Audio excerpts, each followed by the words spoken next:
Hey, it is Monday. The Wise Guys are back, presented by Brady Plus, the #1 global live stream BYU Sports show in the entire world.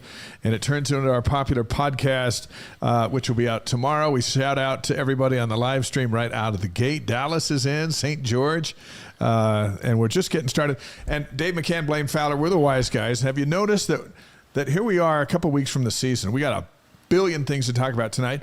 We've always had stuff to talk about. There's never been a show where we're like, guys, we're making it up this week. We're really lucky with all the stuff that went on with basketball during the summer too, because there's always football to talk about in the summer, and there's the Olympics were here this summer, but all that went on with basketball made it so it feels like there wasn't an off season this year. There was loads to talk about every night. So, hey, we want to remind everybody to subscribe for our free email at wiseguys.com, wiseguys.com.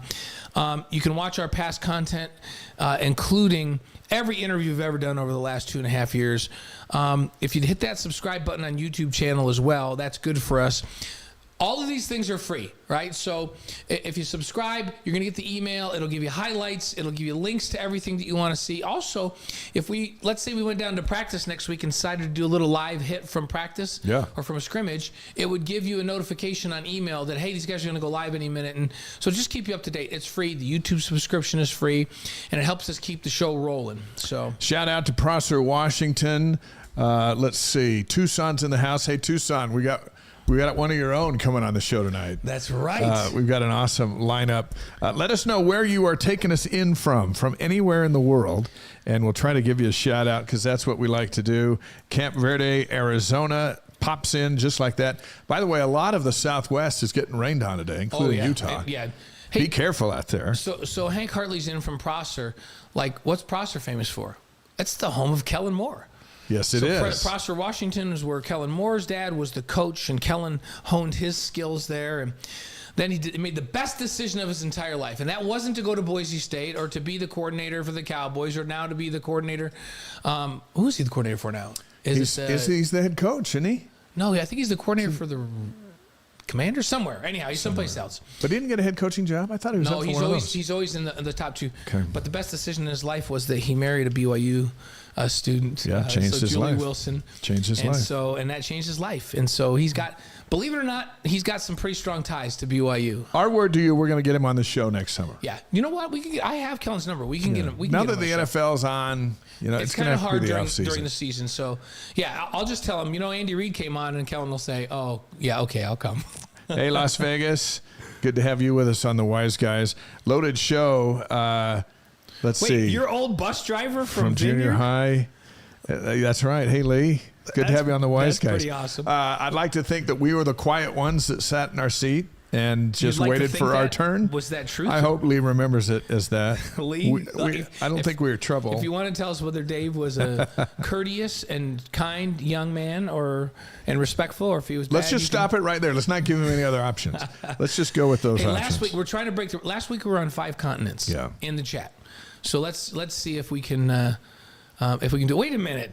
Hank Hartley says his uncle kissed Kellen Moore's wife, so he kind of knows Kellen Moore. Does that mean that's unconfirmed? If your uncle kissed, I don't know if that makes you related to him. I don't think it does. So. It gives you something to get on the live stream and talk about, but I don't think it does. So football tonight. We'll react to Saturday's scrimmage. National champion Ty Mattingly is going to join the show from Tucson, although he's here. But he's not alone when it comes to Tucson football players in the BYU program. A lot have had an impact over the years. More football, 100th season, 100 years of football for BYU. David Almodova, Associate Athletic Director over marketing, will join us with what fans can expect inside the stadium and how BYU is going to commemorate several significant anniversaries. We've got the 40-year anniversary of the national championship team. My teammate Ty's in the house tonight. This is also the 50th anniversary of the first bowl team in BYU history. So a bunch to celebrate this year during the football season, and Dave's going to take us through all that's going to happen. By the way, my former bus driver when I was in junior high said, he was always good to me. Okay. So thank goodness. Very good. I'm glad you remembered that. Selective memory. My mom has that too. So I had the sweetest boys. We love selective memory. What's it like to be in the ROC on game day, and how do they come up with their ideas? Olivia Allen and Gibson Bailey, they're the co-presidents of the ROC as we head into the new school year. They're going to be here in studio, And I'm really looking forward to talking We've to had him. some pretty big guests on this show over the last 2.5 years. I'm as excited about Olivia and Gibson as anybody because I think that's going to be fun to hear what it's like to be part of that and what they've got coming up in the fall. One of the great student sections in all of college athletics. Absolutely. They change that home field environment at LaBelle Edwards and at the Marriott Center. It's just off the charts, and everybody says that. So really fun stuff. We've got the basketball schedule out today. When will you be able to see the new look Cougars? We're going to run through it game by game. So that's coming up in just a bit. We know our broadcast slate. Yep. And we're going to be busy, and it's going to be exciting. And we'll see you before because there'll be an exhibition game. But on opening night, it's election night. So we're going to have the score of the Trump-Harris battle in one corner and BYU and Central Arkansas in the other. We can look back at Trump and Harris later. It'll be fine. We'll That'll just pay be attention quite to a the night. game. Hey, by the way, our friend Hank Hartley from Prosser said,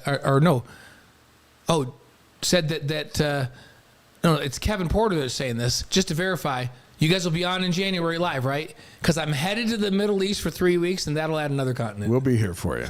Okay, that's good stuff. We did have Kuwait in the house. Well, that's right. We had Kuwait. But we want more over there. Oh, yeah. To join us. So we're here for you. We'll help you get through it. And William Mitchell's checking in from Snowbird. Might be snowing up there today. Hey, by the way, in hoops, I was telling you this. I had a rare opportunity because Jeff Chapman was in town this week. And when Jeff comes in town, he usually stays with us for a few nights. And he's been on the show, big time, former Coug. Yeah, former All-American basketball player. And he said to me, hey, I'm going over to basketball practice. Do you want to come with me? And I said, absolutely. Yeah. And so he took me over to basketball. So I got a glimpse, a little head start on everybody to watch this team practice and watch this coaching staff coach. Wow. We'll talk about it in a little bit. And looking eager to hear that. Then I said, I'm going to go to football practice. Do you want to go?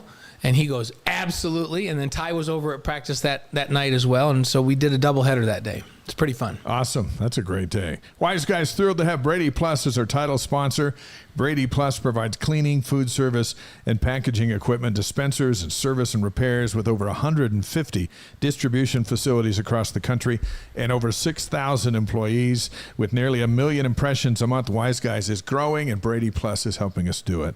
So we appreciate our good friends, the Bradys. I saw them over the weekend because Jared got married, and so right. at the reception, anyway, popped in to say hello. Great love stuff. having One those of the guys. great families. Hey, next week is the interesting of all weeks. BYU President Shane Reese and Utah President Taylor Randall will be here in studio, sitting right over here. Yeah. Blaine will come. You'll come over I'll here. come over there. They'll come over there. We don't It'll want be- to separate It'll be them. us now. We're gonna. These guys are good friends.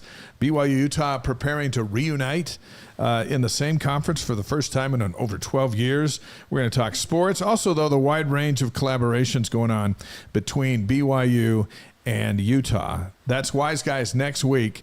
Spread the word. It's going to be unlike any guest tandem that we've had. Yeah, We've had some good ones. It's pretty cool. And, Yeah. and I don't know that anybody's had the two of them together for any show. So, and we'll talk a lot of things. I think there's going to be a lot of collaboration, not only in sports, but with the new medical school announcement at BYU. The University of Utah can be a great help to BYU as they establish that. Hey, let's give you the tournament update. You and I, Dave, were out at the Ephraim Hope Charity Golf Tournament at Cedar Hills Golf Club. We want to thank everybody who helped out with that, who donated prizes to auction off, who participated in the tournament. It was a full field this year, and everybody had a great time. We were out there. The tournament raised $28,000. It's awesome. That's the most they've raised ever. That's enough. And put this in perspective, because what's this thing for? That's enough for 100 children to cover their full cost of school for a year in Uganda. So, And that's why we did it. yep, and that's where every cent is going. So, nobody gets paid with this charity. Everything goes to those kids. And 100 kids, because of that tournament, 100 kids will have what they need to be able to go to school this next year. That's so cool. That's so cool. You know what else is cool? Timothy from Australia is checking in on There the we Wise go. Guys. So let's put a dart in the board that we're on another We continent. got Australia. Here tonight. We're expanding the globe here. Come on, hey, this evening. where's Colombia? Usually we got South America Singapore. with us. And Singapore, where Yeah. are you? And the Philippines, where are you? Philippines. And then Corey, come on, where are you? Are you on in Japan today? Let's go. We hope they'll join us. Let's start with some football notes just before Ty Mattingly will join us. Day of camp has come and gone. There were rainstorms pretty heavy at the tail end. I wasn't down, but I guess they probably went in at the end. Yeah, I would think so, especially with the lightning in the area today. The battle between Gary Bohannon and Jake Retzlaff continues. we kind of feel like, it's pretty close to a decision. It has to be coming. There's not another media availability right until Friday. And so they're going to get a lot of work done between here and there without us checking on them and seeing what that's like. But so far they're just playing it 50-50. They're sharing reps, and it's an interesting thing. We talked about this last week. Coming out of spring ball, I was certain it would be Jake because, frankly, Gary couldn't throw it the way he used to be able to throw it. He just was not healthy. And he came on our show. We love his personality. We love his leadership. We love his athleticism. But watching him throw the ball, we're just thinking if you can't make the throws, if you can't throw a comeback and you can't throw the deep ball the way you used to, it's going to be hard. This is Jake's job now. But Gary explained to everybody on the media last week that he went and had some injections in his shoulder, had stem cell injections. A week later, he's been pain-free ever since, and he's got his full range of motion. And we'll ask Ty because Ty's been out watching practice. But in the times that I've been able to see him, he looks like the old guy that was playing at Baylor, throwing deep balls and throwing outs and doing all that. So all of a sudden, we had a quarterback race on our hands. And now Gary has got a reputation of taking care of the football. Yeah. And to me, that's the most important thing. If he can make all the throws and take care of the football, he could be the guy. And he was right there bearing down on Jake. And there was times in this last week where I'm like, I think he's past Jake because he's taking care of the ball better. So it's a quarterback battle. They're splitting reps, and I think maybe by the end of this week we'll have a starter named. I was at practice the other day. He faked one way, went the other way, and went 50 yards down the sideline. Yeah, that's what he brings. You know what? That's something. Yeah. Interesting. Here we are in now Drummond, Montana. Scott and Elaine, good to have you with us on the Wise Guys. Ben Bywater out for the season. We know that. There haven't been any significant camp injuries so far. Not even nicks and scratches that have kept people out, which has been interesting because we're right near the midway point where they'll start honing down to Southern Illinois here in just a moment. Hey, that's good news. Yeah. I remember how many fell last year during fall camp. Yeah, and you do your best to manage. You got to do enough work to get better, but you go right up to that line where you try not to risk injury as much as you possibly can. So, I was watching some film last night. Jeff was there, and Jeff Chapman was there, and my son Kellen was there. So Gavin's like, do you guys want to see a couple of plays? And so he got the film out. We watched some plays from practice. And I want to tell you something. Darius Laster, who sat here for this show, is having an unbelievable fall camp. Yeah. He is making plays every single day. Whether he's covered or not, he's catching the ball. He's been one of the stars of fall camp to me, is Darius Laster. I think he's ready for a breakout big-time season, which is going to be fun. I agree. And he's been here when he said, hey, I know the playbook now. Yeah. That's such a difference when they call an audible and you're like, am I going left? Yeah. Or am I going right? And I'm going to give everybody else one other guy's name that nobody's talked about, not me, not you, nobody, that in fall camp showed up and everybody's going, what in the world is going on? This guy is a wrecking machine. Tanner Wall. At safety. He's just killing people. Like he's the old school kind of safety. I'm thinking of, like BYU has had a reputation of having safeties that they come downhill, and when they come downhill, there's been a number of them that you go, oh man, that guy's just going to smack somebody. Yeah. And these first, when they've had pads on and they're hitting, he's literally destroying people out there and running with great quickness and looking really, really good. Awesome. That's not a name we talked about that all of a sudden is jumping off the page. Like, this guy's going to play and he's going to hit some people out there. Great stuff. Kenny from Salt Lake City on the Wise Guys. Good to have you on the live stream. L.J. Martin, one of 12 Big 12 running backs on the preseason Doak Walker watch list as the nation's best running back. Luke Staley won that back in 2001. By the way, Glenn in from the Philippines saying hello. All right, Glenn. We've been waiting for the Philippines to be in. Keanu Hill's transition to tight end that led Aaron Roderick to say, we should have made that decision earlier. Mm-hmm. You can read my story on Keanu at Deseret.com. Just a moment ago, I got a text back from Lloyd, his dad. Yeah. His dad wasn't all that excited about moving from receiver to tight end. He's a big-time receiver himself at Texas Tech. But he talked to some friends. He goes, you know what? I think that might be right. Anyway, he just texted back to thank. I sent him the story, and he said, thank you. We'll see Lloyd Hill, one of the greats in Texas high school history to come watch his kid play a different position. And he looks just fine at tight end in practice. He's a mismatch out there, which is great. So that's at Deseret.com. Southern Illinois, by the way, today ranked number 11 in the coaches' FCS poll. They'll be here in Provo in a couple weeks. Yeah, this is a very good FCS football team. They're well coached. They have talent, especially in the skill positions. I still say even a top 20 FCS program, a team like BYU should wear a team like Southern Illinois down by the time they get midway through the third quarter, and they should be able to impose their will and physically manhandling up front on both sides of the ball. And that should be the difference. There's just not enough bigs to go around for FBS and FCS. That's the problem. There's really good skill players in FCS, but there's not enough big guys to go around. Saratoga Springs is in the house. The AP Top 25 preseason poll is out today. We'll talk about that in just a little bit. After further review, we're back tomorrow night.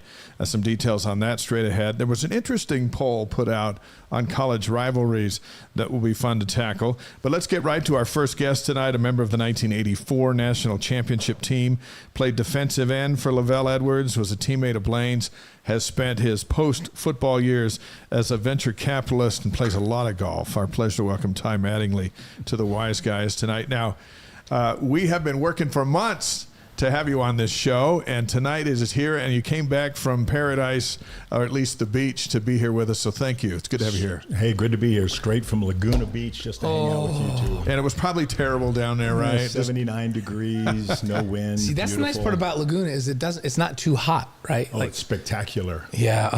Not humid, not too hot. Did you stay at a fun place down there? Not really. Hotels were tough, but we were down there for one of our friends' 60th surprise birthday parties. Oh, wow. That's awesome. Out on Three Arch Bay, out on the sand. Kind of sad. Sweet. Lee Johnson, Jim Herman, they were all out there. Oh, fun. Like a reunion. We're going to start with a quiz. You ready? You bet. So you played high school football in Santa Rita in Tucson. Santa Rita Eagles. And we've got some Tucson folks on the live stream tonight. There are at least 3 other Tucson area BYU football players. Can you name them?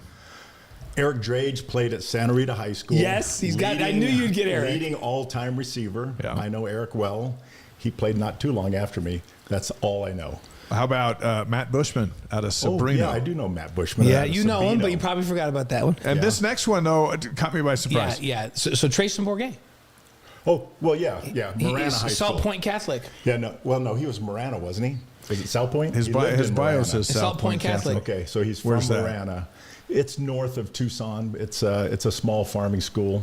Yeah. So we got some But Tucson Trey blood is in the good. program. I saw Trayson in spring, and I thought, who is this guy? Right. You and I were watching a bunch of practices together in spring, and we kept going, how come this guy's not getting more reps? Yeah, he really came on the last week and a half of spring ball.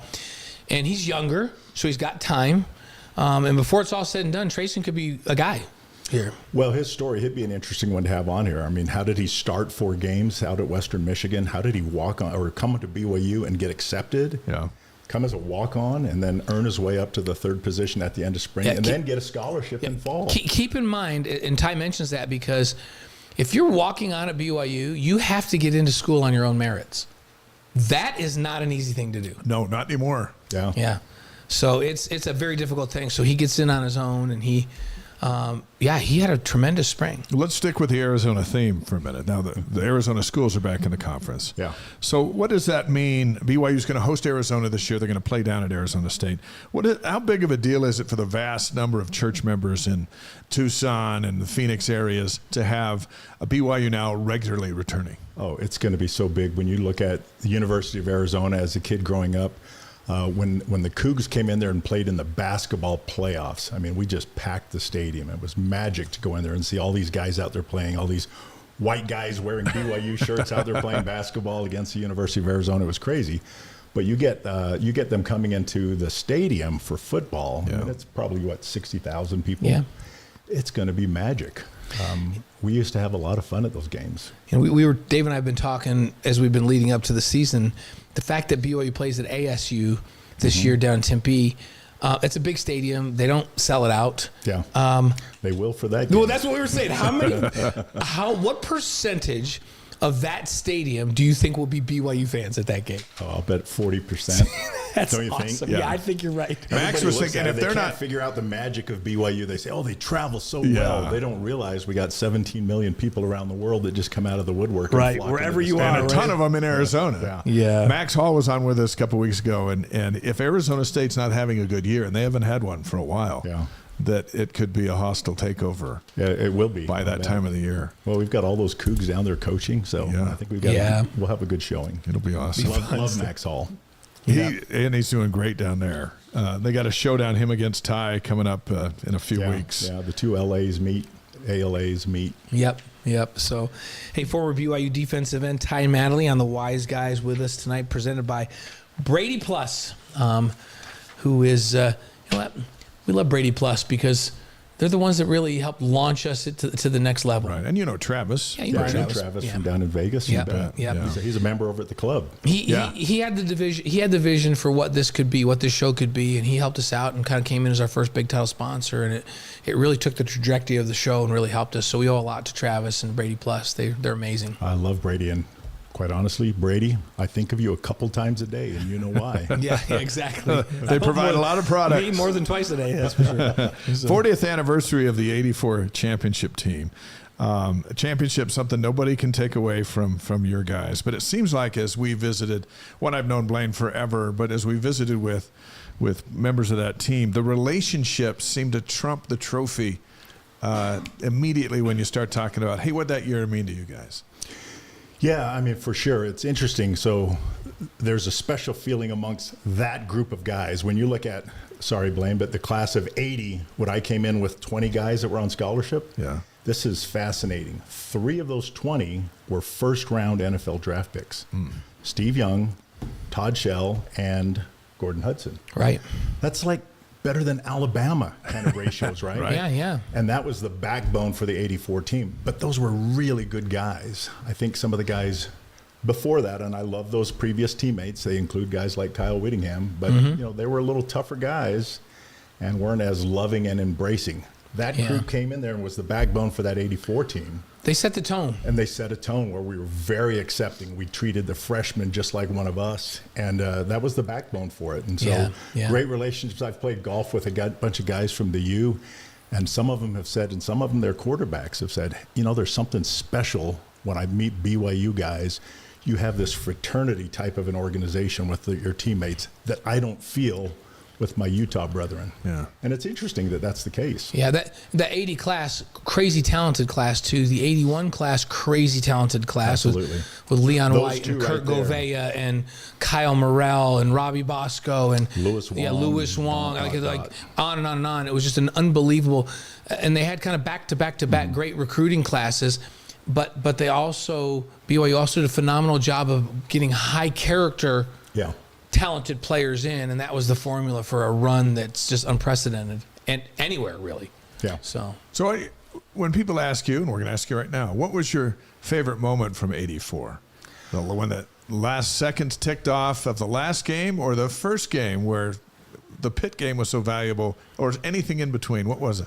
Well, for me, it was probably that Pitt game because that's where Tony Dorsett. I mean, all the great traditions, right? Dan Marino. Right.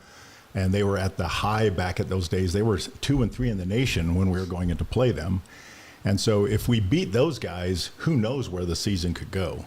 If we lose to those guys, well, hey, it could be one of those up and down whack years. So to go out there and actually, win that game, it was a close one. And they had a lot of injuries. Of course, we lost their Chris Dolman. There. I've been convinced if Chris doesn't go down with an ankle injury in that game, we probably don't win the game. Oh, that's true. He was single-handedly stopping our offense. He was single-handedly doing it. I had a funny story about that. There was a guy named Lewis Wong, number 70, that actually is the one that rolled up on his ankle. So after the game, I'm walking down the chute, heading to the bus, and all of a sudden, 10 or 12 people surround me and they start screaming at me, and they're like, I'm like, what are you guys talking about? And they're like, aren't you Lewis Wong? And I said, no, I'm not Lewis Wong. That's Lewis Wong. Go get him. I didn't do it. The guy that rolled up on his ankle, and it was his family. But here's the rest of the story. 20 years later, I was at an NCAA basketball game, championship, and I'm walking up the aisles, and I see Chris Dolman sitting on the end. I don't know if I told you this story. No, I haven't heard this one. But I said, Chris Dolman, I introduced myself to him. I said, hey, you and I have history together. I played at BYU. And he said to me 20 years later, are you Wong? No. He said that. Are you Wong? And I said, no, I'm not. But he's my friend. And I told him about his parents and how they all attacked me. Took a picture and texted it to Lewis. And I just died over that whole experience. It's quite a legacy for Lewis. Yeah. Well, before Chris left the game, he hit me on the chin on the first play of the game like I've never been hit before or since. The guy was a baller. He was one of the best players I've ever seen. Well, he had those long arms. I got long arms, but I'll bet his would have gone out to there. Yeah, he was special. And he got healthy and he came back and he was a special player in the NFL for a lot of years. We were very fortunate that he got hurt in that game. So to answer your question, I mean, that game started it all, but every game through that year was a magic. But a lot of it was because of the legacy of those guys before us. I mean, the Jim McMahon days. You just knew that you would never lose a game if you were behind. Same with Steve Young. Didn't matter if we were behind. We knew the offense would end up scoring some points. And we could just light up the scoreboard back then. It's a fun time. So here we are 40 years later. BYU's now in I'm so used to saying Power 5. It's Power 4. They're in the Big 12. They're in a Power 4 conference. Did you see that looking forward, or were there times when you were thinking, this thing's not going to come together and BYU's going to be on the outside looking in? This is a true story. I went into Tom Homo a while back, way back when we first went independent, and I had drafted out kind of all of the different teams, and I suggested to him back then that, hey, this is going to consolidate. And the reason why is I looked at it and said, if you take 16 teams and put them in each of 4 conferences, now all of a sudden you've got, I call it the Final Four, right, with 16 teams, and you take the pack and you divide them up. That was my whole strategy and pitch to him back then. I drew it out, had it in a PowerPoint deck, the whole 9 yards, and I wanted to come in and try and help with scheduling and stuff back then. Love you, Tom, but Tom argued and said, oh, no, hey, that'll never happen. Here we are. He thought the Pac-12 was indestructible, right? Yeah, I mean, who didn't? Right. Yeah. Who didn't? It went away so fast. It was just like, are you kidding me? Blink of an eye. Yeah. And I think things would have been different if they had pulled us in way back in Never the day. underestimate the power of good leadership, right? That conference had back-to-back commissioners that just didn't have vision. Yeah. And it's too bad. It's too bad because it was a great conference. Yeah. So here's another quiz for you. This is a learning show. Uh-oh. All right, looking back, what surprises you the most? Shout out from Greg in Southern California on the live stream. Looking back, what surprises you the most when you consider the following? A, BYU has a national championship. B, BYU has a Heisman Trophy winner. C, BYU has a Doak Walker Award winner. Or D, BYU is a member of the Big 12. Well, you forgot E, which is BYU has 2 Outland Trophy winners. Yeah. Yeah. If I wanted to do an E, I guess I could have had that on there. You got to give the linemen some love. I should have that on there. But throw that in there too, and you consider it's not just, hey, BYU got this. It's how hard they are to get, and all the schools are going after those awards. They are, but the national championship is the crown jewel. It's just like the Super Bowl is for the pros. But when you look at what has to happen for the national championship to happen, I mean, there's never been a national champion that didn't start out in the top 6 in the BCS era. Right. Prior to that, BYU, they call it the mythical national championship when we won it. And I get that. I mean, could we have beat anyone in the country? Probably. Yeah, on any given day, right? On any given day, we could have beat just about anyone. There was an interesting article written by a BYU professor, and a guy from ESPN picked it up. But bottom line is, everyone we beat that year beat someone that finished in the top 20. And so the net of it was, bottom line, nobody beat anybody that beat BYU. And it was a really interesting, A plus B, A equals B kind of a thing, A plus B plus C, that whole deal. And so it was a very interesting analysis that this professor had done, and I've tried to find it. You guys probably have the ability We need to find it. We do need You need to find the one that the BYU professor wrote versus ESPN took, because he goes into detail on who beat who. Yeah, I remember Grant Taft, Baylor's legendary coach, and after the season was over, they said, what do you think? Does BYU deserve to be national champs? And Grant Taft says, hey, when you're a big-time college football coach, you realize one thing. If you win 13 practices in a row, it's almost impossible. Like, it's to win 13 games in a row, teams just don't do it. Yeah. And he goes, so absolutely they deserve that. So. Yeah. College Football Report put out a tweet showing how often rivalries are decided by one score. They looked up the most heated matchups of the college football playoff era, so starting in 2014. Here's what they came up. Here are their top 5. Texas, Oklahoma, 81% of the time, that game is decided by one score. Mm-hmm. Army, Navy, and Iowa, Nebraska both tied for second at 80%. Down there at number 4 is Florida State, Miami at 70%. And in at number 5, of all the games, BYU and Utah, 66% of the time decided by one score. That's since 2014. You played against the Utes a little earlier than that. How much fun was that game? Utah was great, but remember, back in our era, Utah wasn't this big rivalry. That's Utah true. State was better. Yeah, it was like, oh, hey, we're going to play that team up north. I mean, not to use that phrase, but it's funny because with Whittingham's, Fred Whittingham, when we went up there my freshman year, somebody pelted him out of these stands with like a piece of fruit. And Fred Whittingham, if you knew him, was tough. Yeah. You don't throw fruit at him. You don't throw. He's trying to go up in the stands after these kids and probably would have killed them, and they pulled him down, etc. But from then on, when we played the U, they made these T-shirts up called the Banana Bowl. Because that was as close as Utah was going to get to a bowl game. And so we called it the Banana Bowl, and that was in honor of Fred Whittingham, who got pelted with some fruit. That's and awesome. So now you've got Kyle up there, so it's pretty funny. I just reviewed that story with him a couple of weeks ago, and it was fun to review it with him. Hey, the 100 Years of Football thing, I didn't get to go because I was out of the country, but my boys went. You went to that, right? Yeah. And Freddie was there, Kyle's younger brother that played fullback here, and Freddie told Gavin, he's like, I tried to convince Kyle to come to this, but as long as he's up there coaching, he says maybe we can get him down to something when he's done. When he's done, which would be really cool. It would be fun. I mean, he came to some of Lavelle's things. Yeah. Oh yeah, he did. He honored Lavelle. So we are thrilled to have BYU national champion Ty Mattingly on the Wise Guys. We're live on YouTube, Facebook, Twitch, and wiseguys.com. So you served a mission for the church to West Virginia. Yes. Now BYU's going to West Virginia all the time. Yep. When they never went ever. Yeah. What does that do for the folks in that area? What does it do for the church and visibility in that part of the country where BYU's never played? You know, it's going to be magic. They've got Southern Virginia University over there that's not too far away from that. I've always thought it's too bad they can't have BYU East Coast or something there for all of those people there. But to have the Cougs going into Morgantown this coming year, is it this year? Well, we were there this last year, and we were there for baseball. But now our sports teams are there now all the time. Through all the time. Yeah, it means so much out there because those people don't have a lot. And when I was in West Virginia, I was in literally hillbilly country. And 34% unemployment in the county that I served in. It was all coal miners. We had the Hatfields and McCoys. Yeah. I had a McCoy in my branch. As part of that feuding No kidding. family. Yeah. So, you know, it's a little bit slower pace out there, but those people live for anything that's a connection to the Cougars, to BYU, or to the church.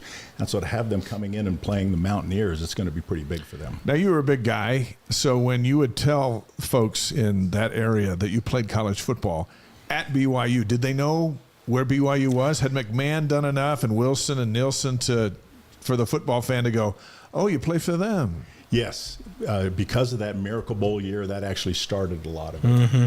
And the Miracle Bowl year was magic as well. That was my freshman year. Yeah. And so when we're out there knocking doors, people knew who BYU was because of McMahon. And he had actually, because I went on my mission in 82 and 83. Right. I was a freshman in 80, but I didn't turn 19 till after my sophomore year. So I played, redshirted, and finally went on my mission. Okay. But by then, McMahon was already in the league and stuff, and I had his second year. So, you know, things were looking up for BYU in terms of their awareness out there, even in hillbilly country. Somebody put a tweet out over the weekend. I saw it was Jim McMahon's first play. So since when the Bears got him. So then he's out there, and they are all like, this guy's going to take us to the Super Bowl, which he did. And he comes in the first play, drops back, and throws like a 12-yard pass, just one of those quick outs that he was famous for. And that's how the McMahon era started in Chicago, which is so different from Provo, but they just loved him. Oh, McMahon Just loved him. He's magic. I mean, again, you look at that class of 80, and you look at that Miracle Bowl year when McMahon came to the sideline because Lavelle had sent the punting team. Right. In. You guys have heard that story, Oh, yeah. right? Calls him a quitter, a fetching quitter. Yeah. And Lavelle calls a timeout, huddles up, and then sends the offense out and starts the greatest comeback in college football that nobody knows about. Right. Because we were on Bug Tussle Network back then. The Mizlou Network, you know. Flutie got all that credit for throwing that bomb because it was on national TV. Right. Yeah, 60-yard bomb with no time on the clock. It goes through a little triangle with 3 defensive backs there with their arms and lands in Clay Brown's arms. Unbelievable. It was special. We talk about the fact that there's no doubt who the greatest former BYU player in NFL history is. It's Steve, right? Steve Young. It's like there's no question, right? Steve Young. Nobody will argue that with us. But there are some of us, and I'm interested in your opinion, Ty, that think that Jim McMahon was probably the best college quarterback in history. Absolutely. I mean, think about it. 76 or so NCAA records. Right. Started this forward pass and this whole machine that was the underpinnings for the West Coast offense. I think Steve would even agree with that. Yeah, you know, probably Ty Detmer would. Now, Ty Detmer got the most accolades and the greatest recognition. But I think Jim McMahon, when you look at what he did, man, it's unbelievable. His impact on this winning mindset that, like you say, carried over to that 84 team as well. And he changed the game, and along with Mark and Gifford and Gary. And then all of a sudden, it seemed like Miami started throwing the football, and now everyone started throwing the football. The crazy thing is that Jim and Steve, you always wonder, hey, well, would athletes that played 30 years ago translate to today? Those two, they'd be better in today's game. Like, because Jim could run all over the place and was crazy athletic and throw on the run, and Steve was a freakish athlete.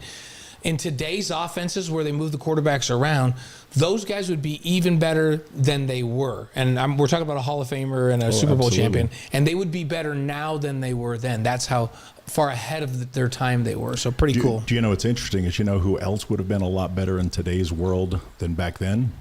Blaine Fowler. Yeah. Put it right there. I know. Be starting on the 31st. Robert and I, whenever Robert and I are together, he always goes like this. He goes, dude, you're just like 30 years too soon. It's true. He always says if it was today's game and we were evaluating whether to play you or Robbie, it wouldn't be close. Right. Because your skill set is the skill set we look for now, to run around, throw the ball on the run, be able to run the RPO, all that kind of stuff. He goes, you'd be like, you're exactly who we're looking for now. You're just too old. You know who would Renaissance man. Blaine. Yeah, I was way ahead of my time. You know who else was way ahead of his time? Jerry Tarkanian, because everything he got in trouble for is now it's above all legal. board. It's all legal. Some guys just come a little before their time. By the way, John from Allen, Texas is on the live stream. He's voting for Gary Bohannon to start at quarterback. What do you expect to see on the 31st when the Cougs come out? You know what? Based on, I've probably been to 4 or 5 practices, and I have a good eye, but at one of these last practices, I grabbed Blaine and said, Blaine, come over here. You got to come to walk with me. I said, I want you to talk out loud as we watch these quarterbacks, and I want to hear everything in your head. I want you to verbalize it. Yeah. But the reason why is I wanted him to kind of confirm what I think I was seeing, and that is that Gary was looking really good. Yeah, he was. He looks comfortable. He looks smooth. He doesn't look hurried when he's back there. Makes good throws. I think he managed the ball well. But he's thinking pass, but when he says it's time to run, he's got some wheels. Yeah. And I remember that when he was at South Florida and came into Cougar Stadium, because back then our defensive ends had this weird defense where they were crashing inside, and he would spill over the outside, and the backers were supposed to come over there, Flo and Phil. But they never did. They're always in coverage. And Bohannon would take off, and he was such an athlete. I remember, who is this guy? And now he's playing for us. Yeah. And his arm looked really good the other day, didn't it? Good. It was questionable in spring. I saw some of that. We talk about young quarterbacks, when they're in a quarterback competition, sometimes think they have to go out and that every play has to be a big play. Yeah. So they're out there trying to make a big play. And veteran quarterbacks, their mindset is different. Their mindset is, I have to make the right play.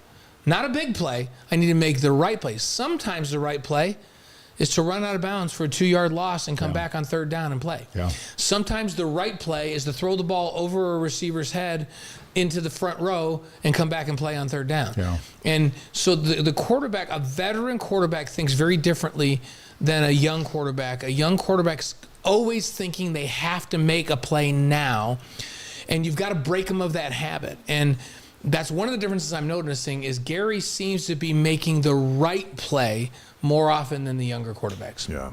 Well, his age, the opportunity that he had at Baylor to win the Big 12 as the starting quarterback. Yeah. I mean, he's got some maturity. He made a lot of good plays, the He right made some good decisions. plays. He had a good team around him, but he made good plays. And with that age comes a little bit of wisdom and a little bit of maybe better judgment of not trying to force the play. Isn't it so valuable for a quarterback, whether they transferred in or grew up in the program, when you're in that huddle, that you command the respect that we're about to go do this, not, hey, here's the suggestion from the sideline. Let's try this play. It's, here's what we're doing right now.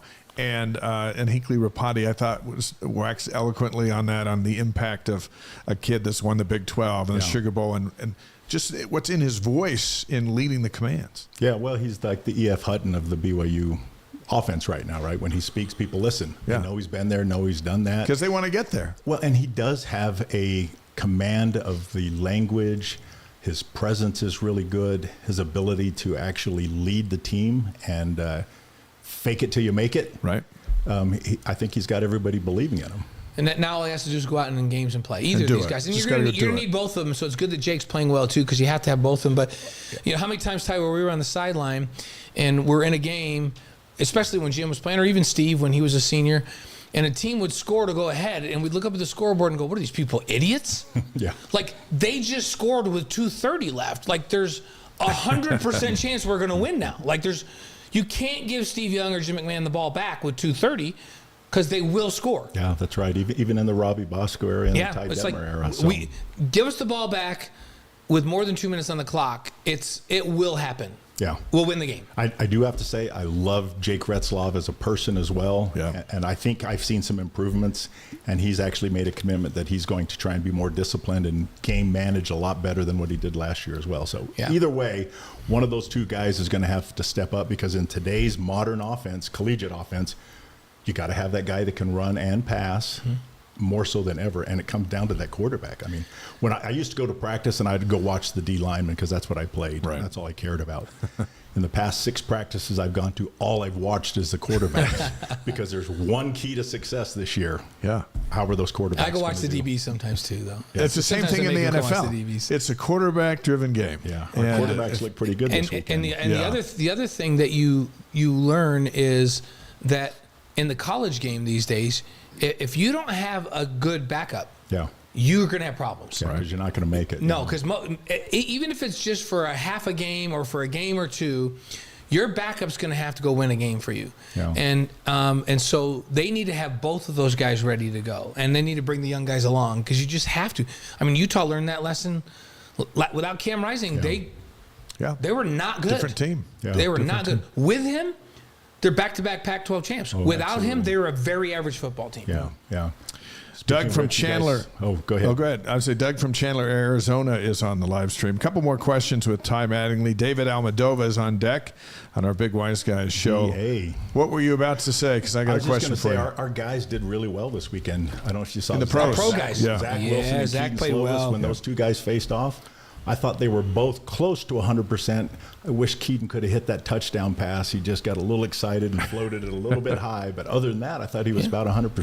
Jaron looked good this week, too. And he didn't have as many reps. But drove him down the field, got a game-winning field goal when it mattered. Yes.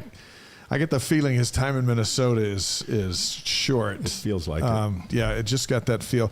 Zach, I thought, looked like a pro. I thought he looked like he was in charge. The hard part for Zach is Zach is the best financial deal in the history of mankind for a backup quarterback. Yeah.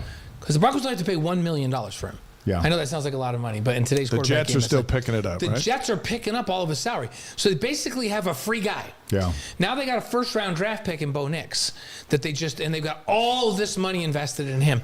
And so that means that Zach, and I hate to say that it goes this way, Zach has to be 10 times better than Bo Nix in practice to start. Yeah. But here's what we know. Just hang in there, keep getting better, and you will play. He'll play. Yeah. And if he plays great, he'll either move into that role there, or everybody else in the league will go, oh, look at him in a good offense. Yeah, you know what? His contract's up this next year. Let's get him. So he has a chance to do some things this year. He's up against it because of the way the finances in the NFL work.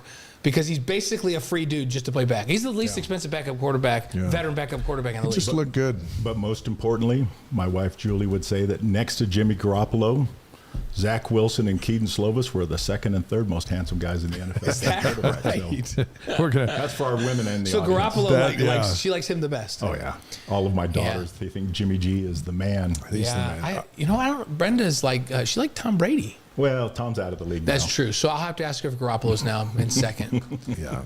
My wife's just got Keith Urban. She doesn't even mess with quarterbacks. Keith Urban is her guy? She'd trade me in a second. Brenda's actual guy is Chris Hemsworth. Well, I'm talking about Thor. My wife thinks that you have to be handsome to be a quarterback. and so Julie thinks that Jimmy G, Zach Wilson, and Keaton Slovis, I love it. They look the part. That's great. All right, before we go, 5 questions. Denver, Colorado on the live stream. Good to have you guys with us. Before Blaine hits you with 5 questions, what is your upset special for this season? As you look at the 12 games, what one is the upset for BYU that you've got circled? That we're going to win? Yeah. Well, this sounds terrible. I'm just hoping, based on what I was reading about SMU, I want our first upset to be SMU. Because they're favored, right? Yeah. And then I want our next upset to be Wyoming because I think I think we're still favored against Wyoming. But you're right. I think we're an underdog with SMU. But it's a tough schedule. Yeah. Even this non-conference schedule is going to be tough. So I look at all of them. It's going to be tough. I wish we still had Oklahoma and Texas on our schedule. I'd love a shot back at those guys. But, Kansas State, that could be one. At Provo early. Yeah. So health should be an issue. The good news is BYU plays 5 teams ranked in the preseason top 25. Yeah. 4 of those at home. Yeah. Well, which even though it's one of the toughest schedules in the league, if you're going to play the tough schedule, play the tough teams at home. Cougar Stadium is a fantastic place. Your next guest, David Almodova, has done a bang-up job. Yeah. We went to Texas last year. They have got nothing on BYU in terms of the in-game experience, the in-stadium experience. We hit it out of the park thanks to David Almodova. The fire dancers were a nice touch in the last couple of years. Everything. Like I see teams there on the side and they're looking out there like, what? Yeah, they're all watching. They're all staring out. You see them, they're like, the coach is talking, nobody's watching the coach. They're all sitting there going, what is happening right now? What is going on? 5 questions is presented by Strategy Square, delivering connection, clarity, and confidence in business and marketing strategies. You ready? Yes, I'm ready. Here we go. And we had them on last week, by the way, this other sponsor. Oh, did they? Yeah, and they sponsor this part. This is easy. Okay. We made it a big deal, but it's easy. Your favorite sports movie?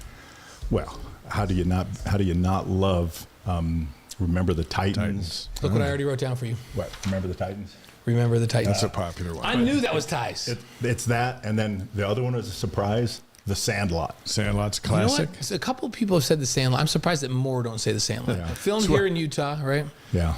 So, but Remember the Titans is a classic. Sandlot is where our grandkids learn all the words they're not supposed to say. Yeah. In a classic setting of a great film. Yes. Yeah. Just don't let them chew the chaw. Right. Yeah.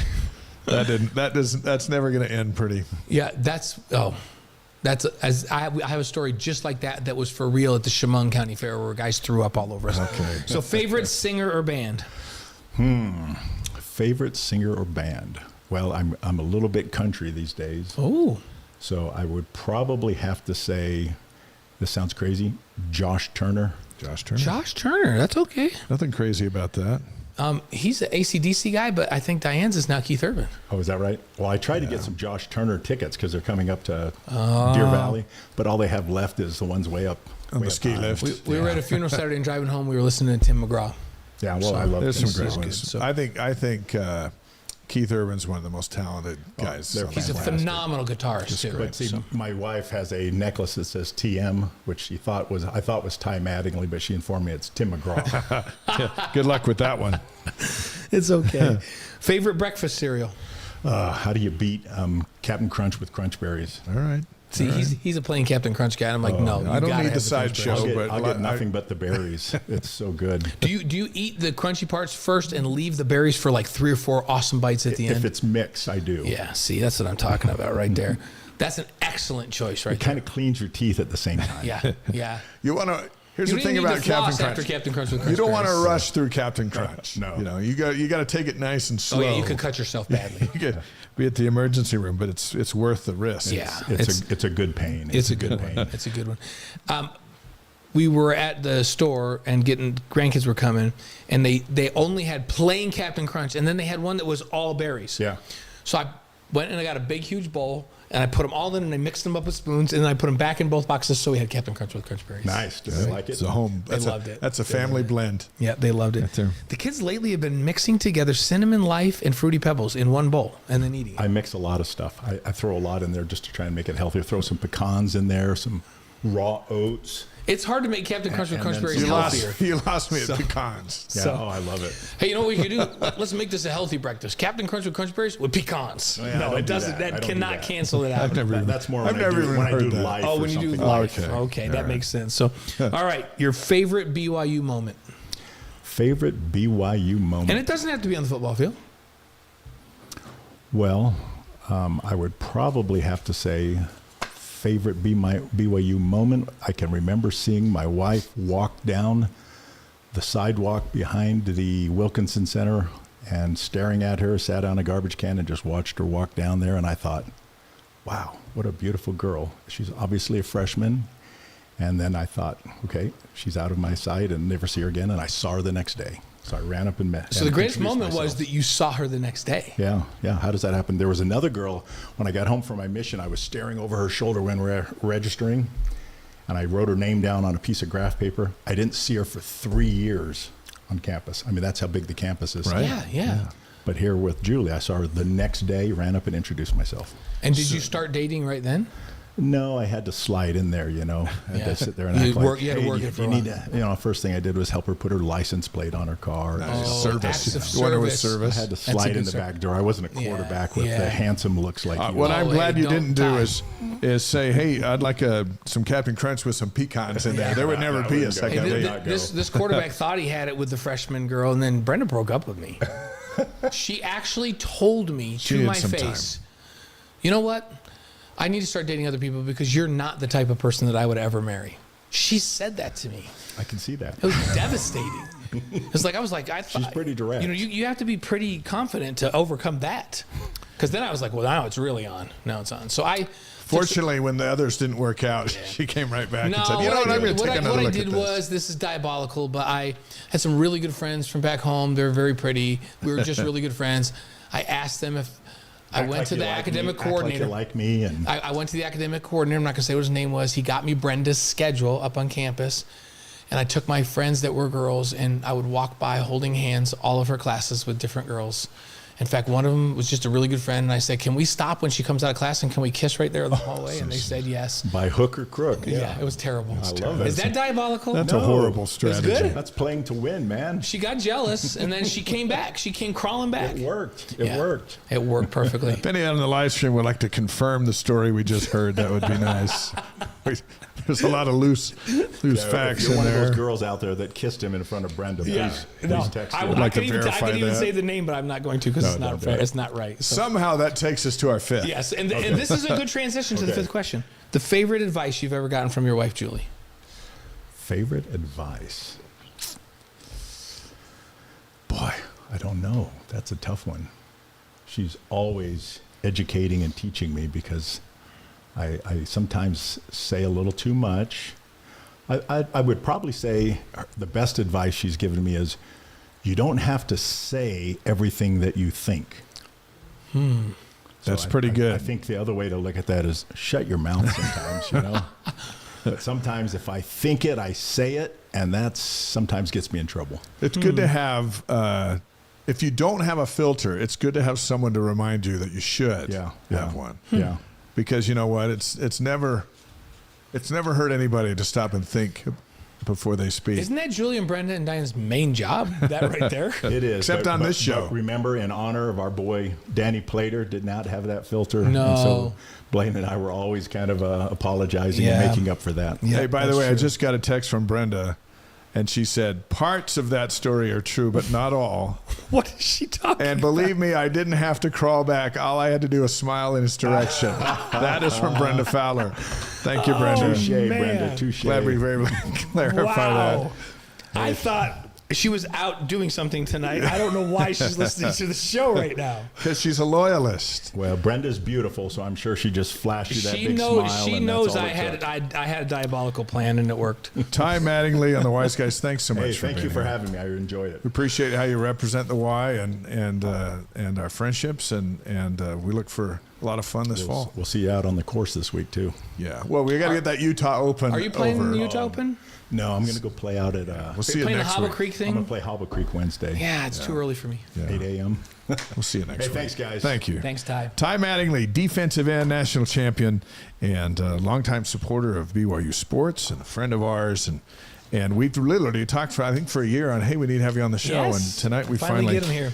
got them on that show. Before we bring in our next guest, let's do our Cougar Club question of the week. You ready? Yes, let's do this. If you're not familiar with Cougar Board, it's the largest online community of BYU fans with thousands of posts daily. This question comes from Laser Coug, one of their insider subscribers.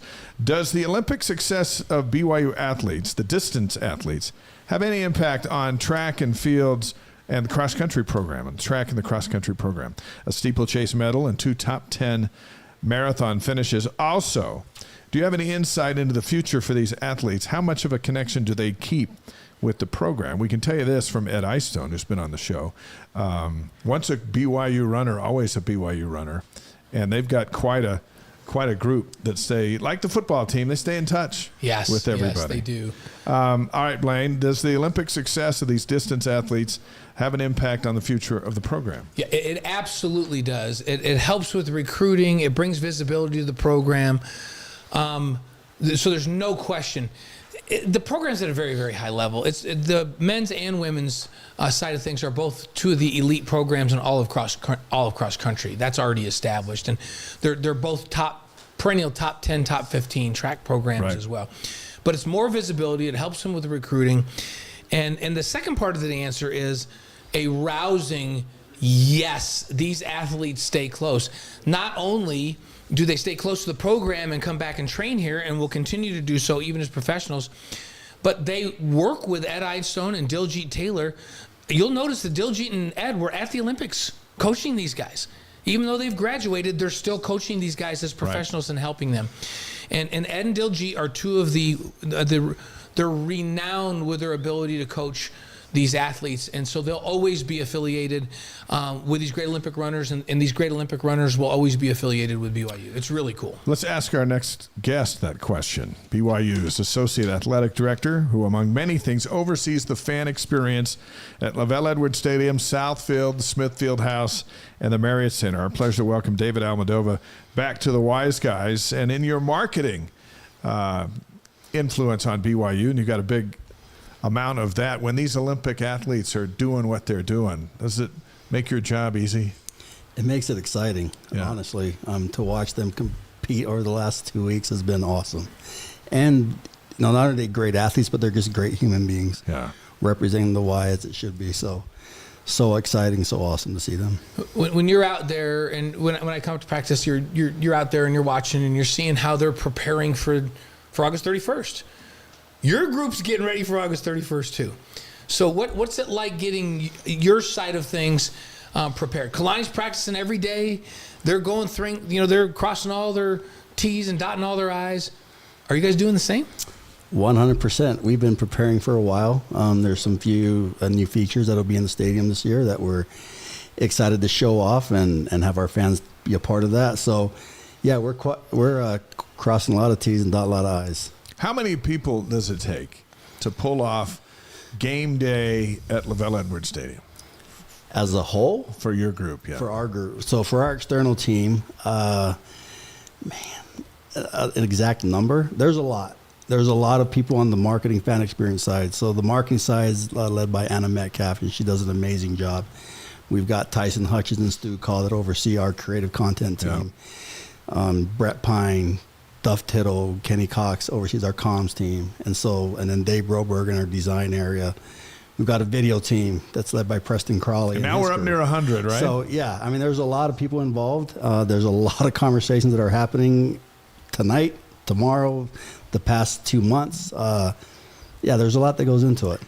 So is there a part of a game day that takes the most effort or focus? Like, so there's that whole fan experience before the game, pre-game. We're out there as part of that in game day, our show that's on for 2 hours. But there's, Cougar Canyon and all that goes on. There's everything that's going on in the stadium pre-game, with flyovers and the run out and the fireworks and all that kind of stuff. There's, what do we call it? Right between, at the end of the third quarter, fourth quarter. Third quarter break. Yeah, team hype. That hype. Brings out the fire dance. Which is awesome, right? Which is one of the best things I've ever seen in college football. So there's that. And then there's just kind of ongoing things that go on at every break. Right. Is there a part of that that takes the most focus, or is it just all one giant focus? Obviously, bigger the wow factor, the more time it takes to pull that off. We're actually hoping for right now. I can't break it right now, but as far as our third quarter break, we're looking to incorporate something a little different this year. Does it involve fire? It'll involve fire. Then we're all in. Are the other players going to not listen to their coach and turn around and say, well, that's always what the goal, crap right? is going on right now? That's always the goal. So we're waiting on some approval process. It might not happen for the first game, but hopefully after that it should. But yeah, there's always just a lot of conversations going on about how do we enhance, how do we make sure that the fan experience is great. Our ROC is I feel like one of the best student sections in the country. Yeah. They have some great leadership that we collaborate with. There's going to be a lot of exciting things this year. So last year, we were watching one of the games, and the fire dancers might have gotten a little close to the team, and some of the guys on the team were yelling at the fire dancers. The other team, not our team. Who would yell at a fire dance with fire and all that stuff? And the size of those guys. Did you have to kind of go, hey, fire dancers, let's try to keep our distance from the opposing team? In the Polynesian culture, there are just some facial expressions that are made, and one of those were made, and the other team didn't adhere to that. They just didn't like what they saw. Yeah. So the next games, we had to kind of reroute them on the field and off the field. So we had to make sure that they stayed far away as they could. That's awesome. Well, and you can't go say no offense was meant because they were actually trying to offend him. Yeah, it's just part of the culture, right? It's just part of the show. BYU Associate Athletic Director Dave Almodova on the Wise Guys tonight, presented by Brady Plus. So what's going to be new on August 31st? But you can't tell us about between the third and fourth. Yeah. We realize Not you can't yet. tell that. Give us a taste of what fans can expect as they get into their seats. Sure. So obviously Cougar Canyon, the backyard at Cougar Canyon, a lot going on there. We've added some extra hosting with our Cougar Club folks. Yeah. And then we're working on some other things. Again, we're 2.5 sort of kind of weeks out. Some things are coming up to the deadline. And then as far as, the other thing that I want to incorporate here too is a lot of our fans, when they connect to BYU, there's a digital component to it. Fans that are not here, fans that are coming to the stadium. And so it's programming and digital content that fans can take when they're coming on their way to the stadium. So our content team will be doing a lot of different things like that on game day. As far as getting to the venue, there'll be some new seats that people will kind of see from a corporate sponsor aspect. They've added some new seats and new seating to that area, to those areas. Obviously, we have new LED lights. That'll be a big part of our team run out and third quarter break, where we're able to go kind of lights out, do some shows with the lights. Obviously, I can maybe say this now, we're still hoping for fireworks after what had happened at 4th of July. Yeah. So Was we're this still that waiting little on situation at the start? Yeah, so we're still waiting on some approvals for that. Hopefully, we should have no problems because it's a different type of fireworks. Right. We're crossing our fingers. But yeah, just looking forward to the content that's going to be on the video board. We've got some exciting things coming there. So. And post-game fireworks, those are shot off at the field across the way, so those are all good. As long as there's a win. That's correct. That's absolutely correct. With the win, more fireworks. Yeah, I love it. So there's a lot of milestones this year. We were talking about them a little bit with Ty, and before Ty came on, August 31st, Southern Illinois. It's the 50th anniversary of the first bowl game is going to be celebrated. Are you guys involved in something for that? Absolutely. So we're going to recognize the 1974 team. Our Gary Scheide, right? Yep. So they'll have an event Friday night. They're having a reunion that we're helping put together. And then on Saturday on game day, they'll be featured as part of our Cougar Walk. So they'll lead our team coming down the Cougar Walk. Nice. They'll be our Wildlighters for that game. And then we'll introduce them in different ways throughout. So Larry Carr and Gary are going to be on this show that Monday ahead of all those events. That'll be the Wise Guys help to kick off. Yeah. But it'll be awesome for them. And they are so excited. We've been talking with them for literally all summer long. and coming up with this weekend and what we're doing for them. So Hey, they had to wait a long time to have 50-year anniversary, Yeah. there you right? go. There you go. They're excited. It's a awesome. a lot of people forget. I mean, that's 74, getting to a bowl game and starting everything.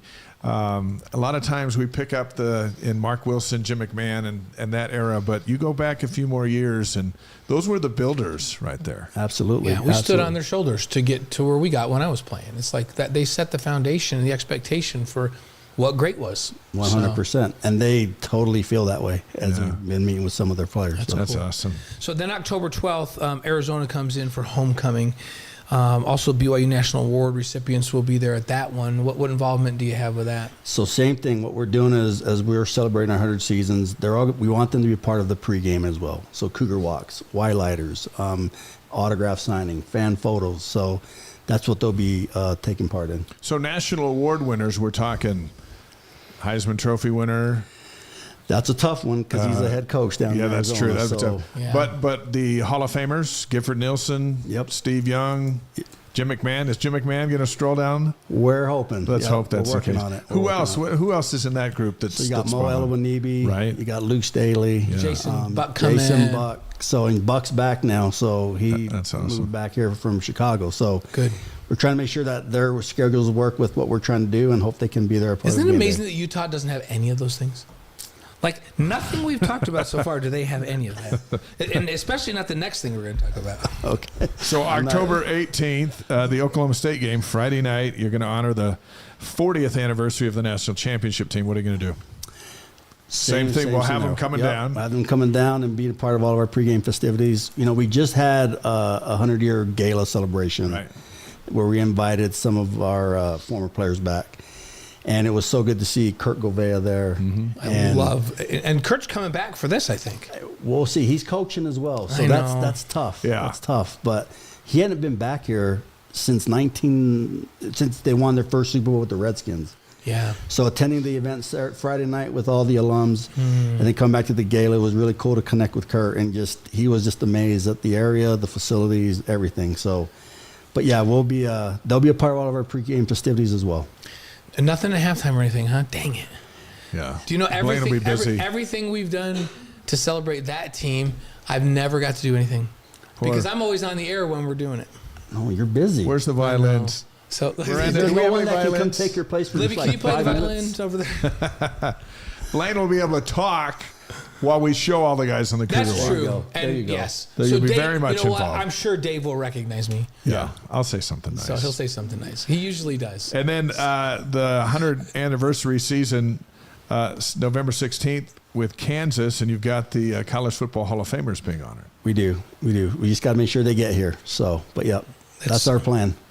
That's a lot. That's a lot of cool, big time events that are coming up this season. More than I can remember in any single season of things to commemorate. Yeah, we've been working on this for over a year. Yeah. We had conversations before last season started, and that was tough because we were just going to the Big 12. But we just wanted to have some things down. Yeah. We're also celebrating a lot of things just on our app, BYUCougars.com, where fans can engage that are not close by. So a lot of different things going on. You know, the thing that makes all of these things even better is when the team wins. Absolutely. So none of us can control that. I can't control that anymore. So since we can't control that, although I do think they're going to win a lot of games this year, they're going to surprise people. What do you want BYU fans to take away from the game day experience on a week-to-week basis? The goal is no matter what happens, and obviously, like you just said, we want to win. That's important. That's number one. That's priority. But if we happen to fall short, that fans will still continue to come back because of the overall experience that they've had. It's that driveway-to-driveway experience, and hopefully everything along the way that they've had a good experience with reminds them that, hey, coming back to the Veterans Stadium is what we do. Win or lose, we just want them to come back and hopefully have a great experience. What surprised you the most from the visiting fan that has had an experience here that they didn't expect? I think what we've heard from, and I've heard from my counterparts at other schools and some of their fans, is just like how nice BYU is. Yeah. They're the loudest, the rowdiest, nicest people that they've ever played in front of, and it's kind of eerie to them.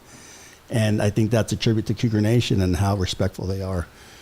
I tell people, you go 4 quarters, and there's a really good chance you won't hear a swear word. Yeah. They're like, what? And it's like, yeah, listen close, and that's usually it. And they're shocked between the first and second quarter when they get free ice cream. Yeah, or so they get some ice cream. They get gifts. Yeah, they get gifts.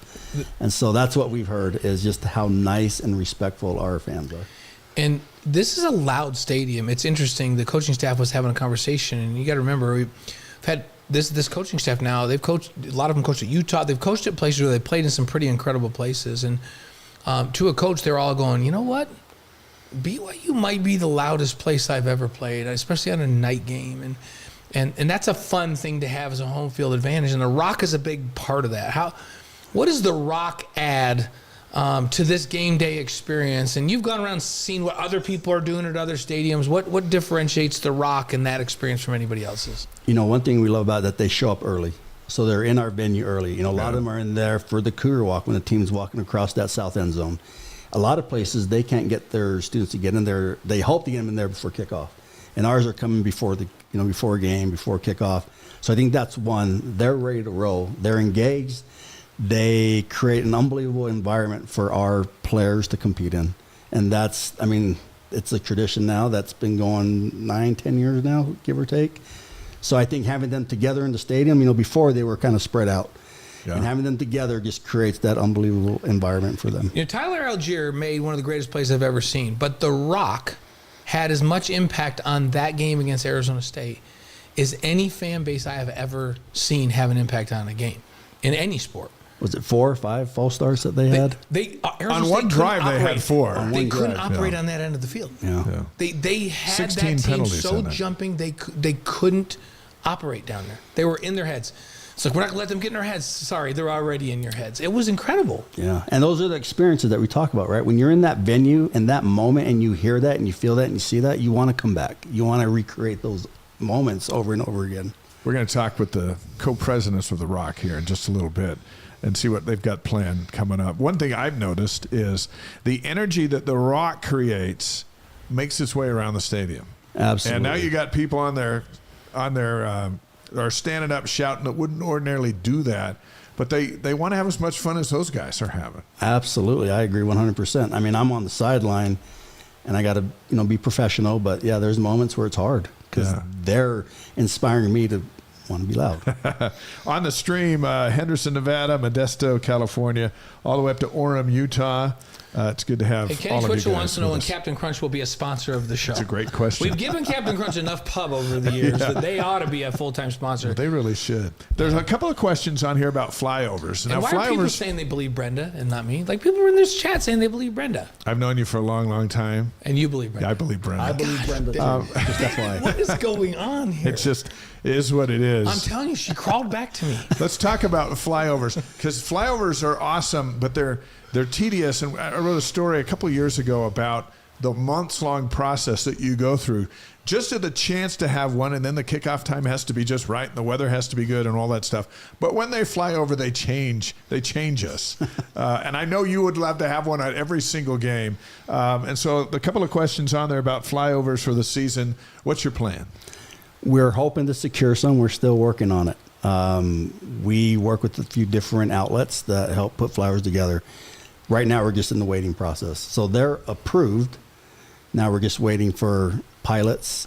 And you usually try to get pilots who went to BYU. BYU ties, right? That's kind of the goal. Is our guy Clark Heyman still, BYU grad, still involved in putting those together? Not really anymore. That's too bad, because that was our ace, and the ace is a flying term, right? Yeah. So he was our ace. Yeah, he was our ace. So we're working through another channel, and we're also looking at potentially, Apache helicopters for maybe a game. So that trying would be to see if we can get going on that. And maybe a B-52 bomber.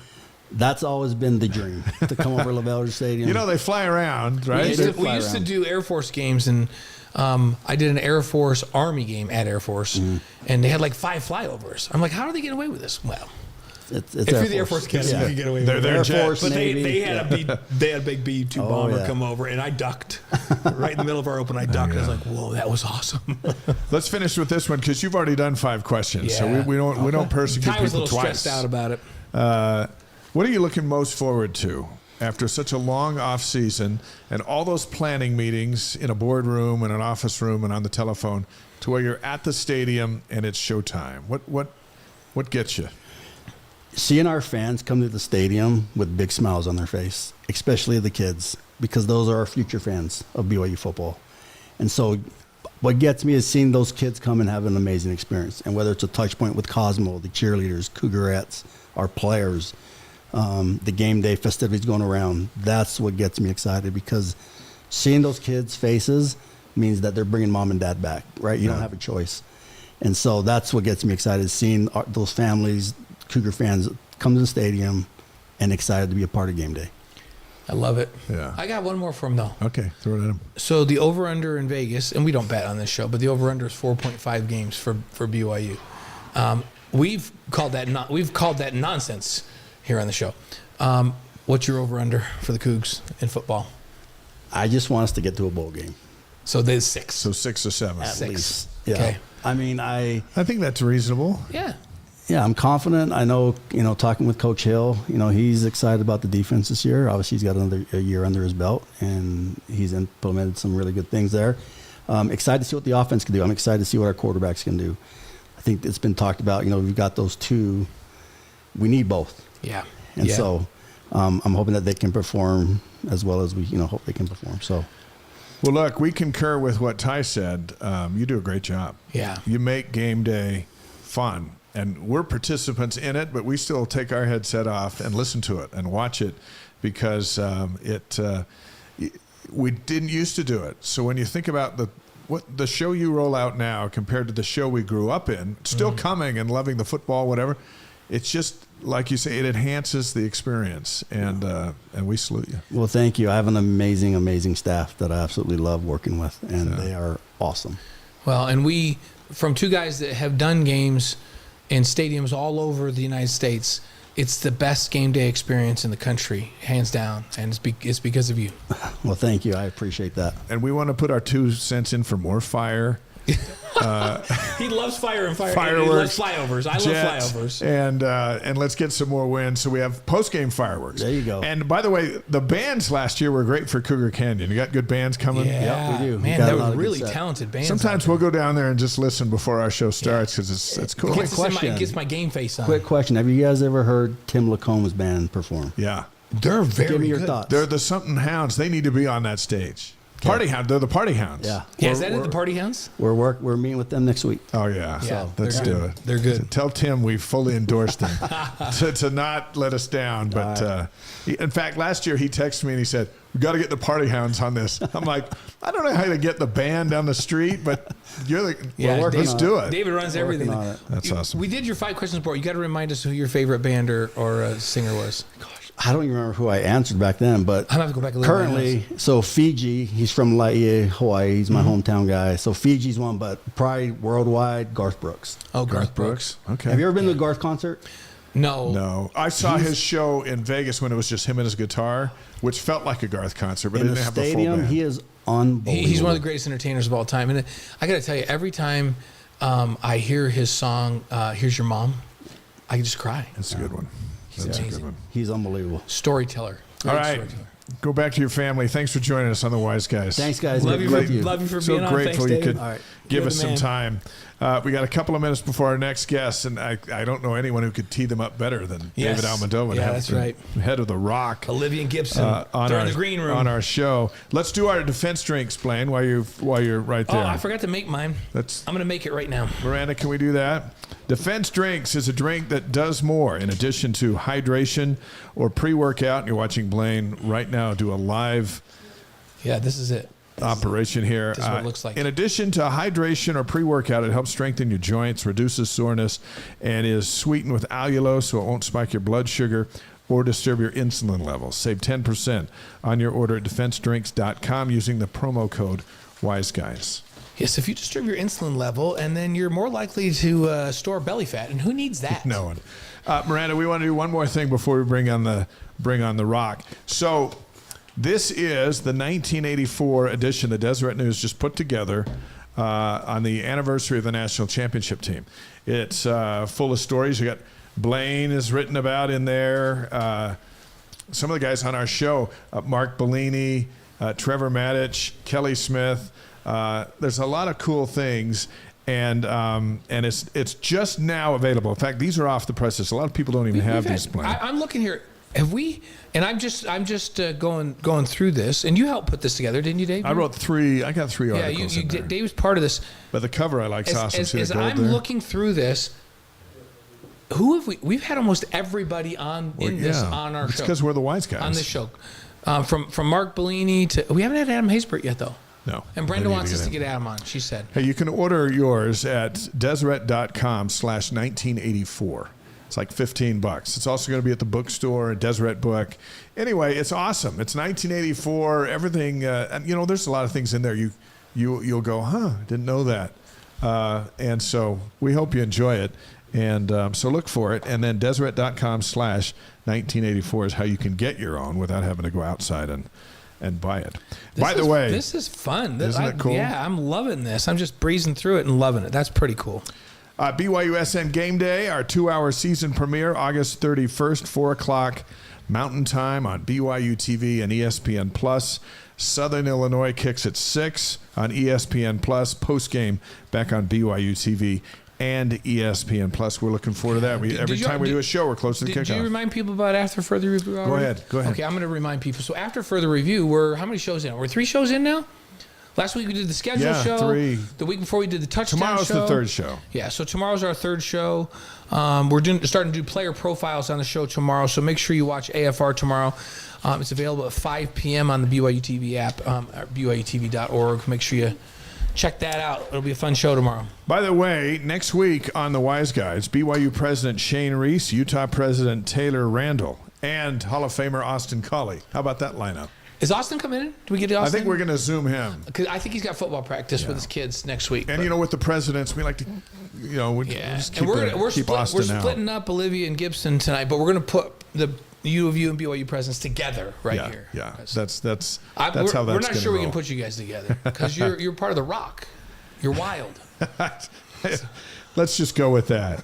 It's well understood that BYU student section is among the best in America, both at Lavelle Edwards Stadium and at the Marriott Center. They call themselves the ROC, which is short for Roar of Cougars, right? Roar of Cougars? Yeah. Our next guests, co-presidents of the ROC, Olivia Allen and Gibson Bailey. Olivia, where are you from? I'm from Harriman, Utah. Harriman, Utah. Yeah. And I'm from Ogden, Utah. Let's get that microphone up. You're from? Ogden. There we go. Ogden. Did you go to Ogden High? No, I went to Weber High. So you're from North Ogden. Yeah, Are you from North Pleasant View? I'm from North Ogden. So North Ogden. Harriman High School? I went to Harriman for a year and then Mountain Ridge for 2 years. Mountain Ridge. Yeah. Very good. I got a nephew that coaches football out at Mountain Ridge. Okay, cool. So he's all in on the green. What are they, the Knights? Sentinels. The Sentinels. Yeah. I should know that. What's a sentinel? Is that a person that guards the Yeah, door? it's literally just a person who stands guard. So, Okay, so yeah. sentinels. Well, they stand guard. Yeah. What are we? We were the Warriors. Yeah, the Warriors. So the Warriors. How does one become the co-president of the ROC? Well, How'd that happen? we both started on the board. So there's the ROC board, and it's just the people behind the student section who run everything. How right? many are on the ROC board? It depends on the year. Normally about 20 people. That's how many people it takes to run a football game and a basketball game. So Okay. that's where our number is. And we were both on the board for 2 years, and then the job for president opened, and we both applied, and we got super lucky. So do you interview? Do Yeah. you apply? And who votes on this? Or do the advisors from BYU decide based on the applications from somebody on the board who's going to get in? How does that work? They pretty much open up interviews to ROC board members and marketing assistants. I think they open up to everyone, but they kind of keep it. I don't know where they post it. We heard about it just from being on the ROC, and then we interviewed with David Almodova and Anna Metcalf, and they just kind of They decided that you guys were it. That you guys could help carry the torch and keep this game day experience where it should be, right? How do students join the ROC? That's a really good question. So there's 2 parts. So there's the ROC board, and that's open to people to apply on social media. But to be a part of the ROC, the student section, any student can be a part of it. And you just buy a ROC pass and you come stand in the section during a game. So there's not really anything crazy you have to go through. You just have to come be a fan. So there's 36,000 students, right? So not Yeah. everyone can get a ROC pass. How many or ROC that'd passes fill are half the available? stadium. We actually are never told the number of how many ROC passes Yeah. are available. We're just told when we reach our cap. And so our job is to advertise until they tell us that we're done advertising. Okay. So can we know the BYU students? Any BYU student can go for a ROC pass and come. Can UVU students also, can Utah Valley students also come and be part of the Rock? We used to Used to do that. Yeah. Yeah, there used to be a guest pass system, but they got rid of it a few years ago, so now it's only BYU students. Or they have like a spousal pass, so if you're married to a BYU student, you can get in as well. Yeah, basically what happened is the Rock got such national attention that more BYU students wanted to be a part of it, so it didn't seem like necessarily fair to have other people come in that weren't BYU students. So we had to open it only to BYU students because that's just who wanted to be in, and we could fill up so quickly with that's where we are. I remember initially it was, hey, let's do this. Now we got to get the students to, one, sit by each other because it used to be spread out. And now I think they've got it figured out to where it works. So when it comes to game time, the Rock feels very much a part of the event. So you guys are up in the stands. Your peers or colleagues are down wearing the uniforms and playing in the band and the cheerleaders and whatever. How does it connect everybody? How does the Rock connect with what's going on in the actual game?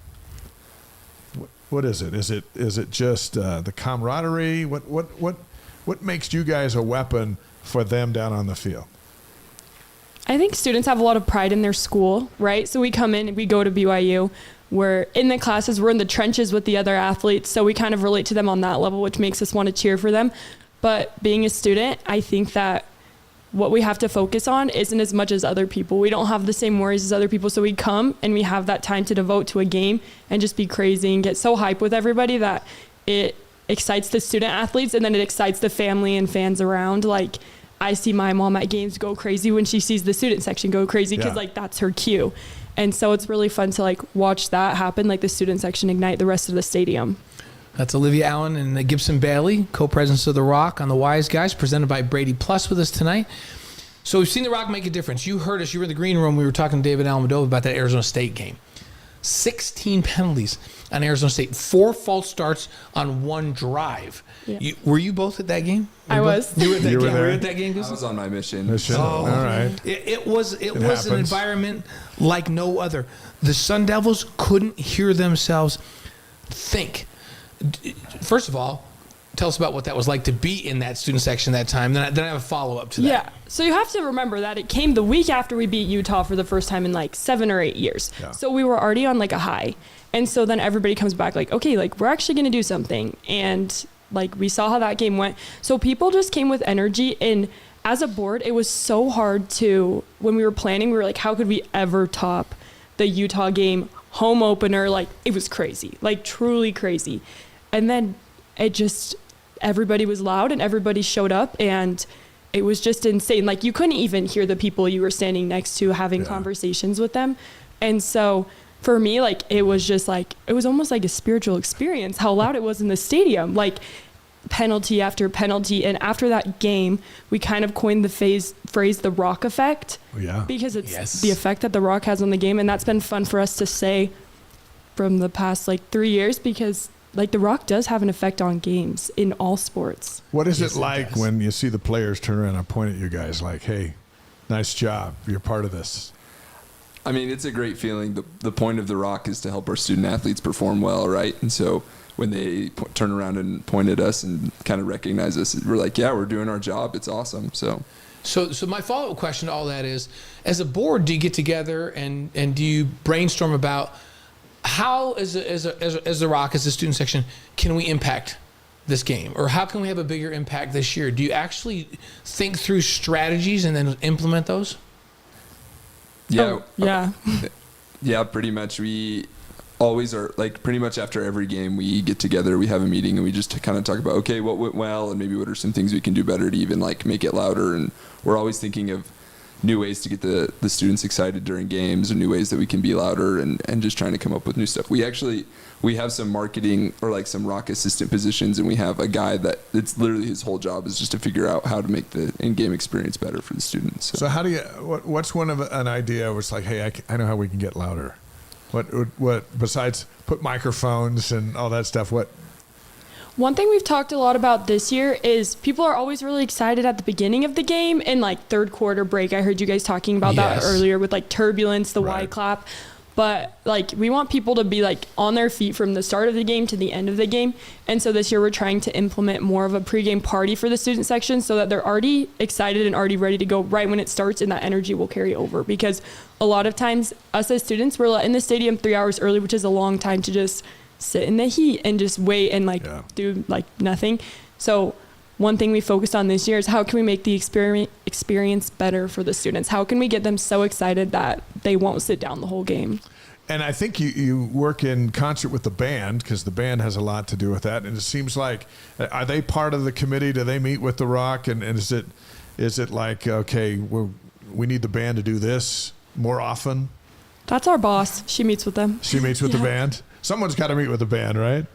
I mean, they're an army as well, and it just seems like everyone's kind of on the same page over there. So when you, like it's been the long off season, have you come up with some new ideas that we're going to see as to how to cause more disruption from the ROC? You got a couple of nuggets you want to share? I think sometimes, like, between year to year, like, we come up with a good idea, and then the next year happens and we all forget about it. We kind of lose the idea. Yeah. And so something that we're trying to do is we're looking back through like all the years and all the things that we've done and kind of like figuring those out, and then like almost like writing them down, and like we're going to try to like distribute them to the ROC and be like, okay, this is all the stuff that we do all the time, so that nothing kind of gets lost. As well as like just encouraging them. Like we were at a women's soccer game earlier this week. They had like the exhibition home opener, and we were just like, hey, like, last year we started doing all these chants and all these cheers, and literally like any cheer or chant that you guys want to come up with, like, let us know. We'll test it out. We'll see how it goes. Like, just start singing, and we'll see how it goes. And if it sticks, it sticks. And so we're like, the idea is to also encourage the students to come up with their own stuff, because it's fun. Like, there's only 20 of us, but if like 10,000 students are all thinking of a way that they can be louder, then we're always going to come up with great ideas. All right, here's a follow-up to that. So let's go over to the Marriott Center for a minute, where things go up a notch. All those things that you're waving in front of a free throw shooter on that end of the floor, who's come up with all that stuff? Is that the board and just going, hey, it would be fun to have a big, giant head of somebody that I can wave around? Yeah, it's been going on over the past few years, just collecting ideas. And the idea is like there can't be too much craziness behind the free throw shooter. Over the past few years, we've added like the people with like the crisscrossy things. What are those called? The banners. The banners, yeah. What are these? The flappies. Yeah. What are those called? We named them rock, paper, scissors because we're the rock, and then they're like paper, scissors. But they're so just the names are paper and scissors. Yeah. Nice. So they're just to distract people, but it's fun because anybody who has an idea can DM us on social media and say, I really think this meme would be good, and we can make it. As long as it gets approval, we can make it. But then we get to distribute it, and people get to hold it up, which really makes people feel more involved, and they have to pay attention more because they can't miss their cue to hold up a sign. So it's really fun. When that rock, paper, scissors thing gets going, and you sit there and go, how is that even legal? Do you ever get told by the officials, take that thing down? We haven't. Yeah, good. We just keep it. We try and make it doesn't flop forward or like touch it has anything. to stay in the it just has to stands. stay back, and it's fine. And the numbers support that the teams shoot. They're not as good in the second half shooting into the student section, either shooting from the field, especially from the free throw line, as they are shooting on the other end. It's the ROC effect. It's the ROC Absolutely. effect. And soccer, the team's always talking about the energy they get from the ROC at Southfield, and we know that volleyball's, that's second to none. Yeah. Is it kind of fun to have a group it's BYU against this team and the ROC? There are three units involved in all these events. Yeah, it's unreal to be a part of a student section like the ROC because you truly come and you feel like you belong because everybody has like the same goal, which is like to mess up the other team and to win, obviously. But it's really fun because you stand by people you don't know and you leave friends with them. Like I've gotten my best friends from the student section because you're so invested in like the same outcome that all of a sudden you're like, okay, when are you going to the next game? Because you were really fun to stand next to. People meet their spouses in the ROC. So here's a tough one for you. So our old nemesis from up north are coming into the league with us in the Big 12, and they have what they think is a really good student section in the MUS. So is this a challenge to see who can be better? Do you to take great pride in that the ROC can be better than the MUS? Is that like personal? Absolutely. Olivia was trying to think of how to be politically correct, and Gibson's like, yeah, absolutely. Going We right take it for it. personal.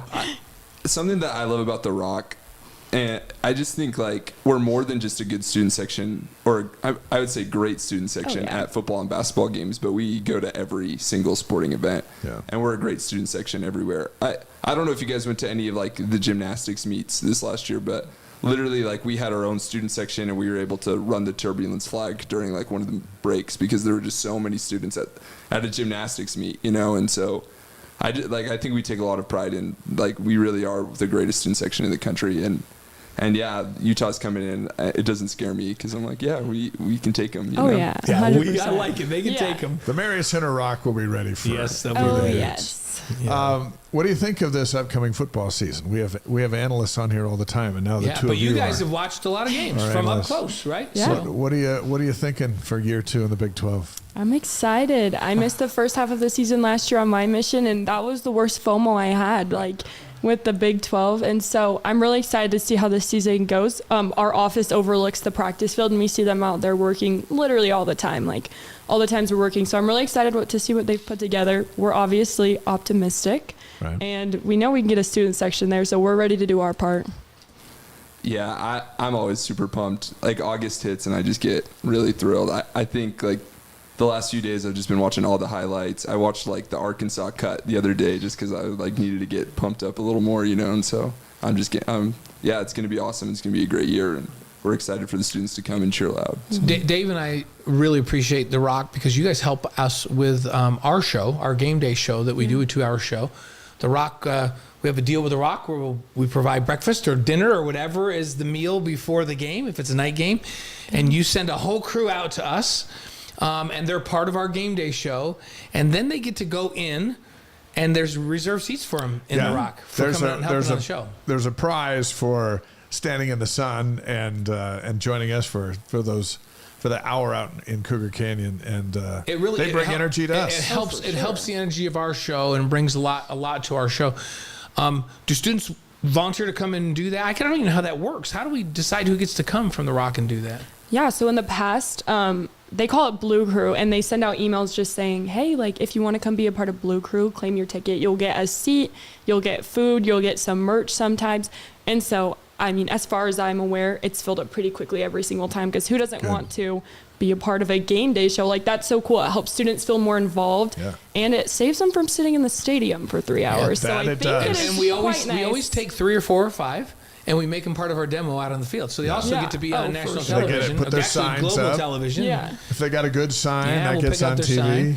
sign. So How has the ROC influenced unity among the students across campus, not just in the major venues? Have you noticed that? Does it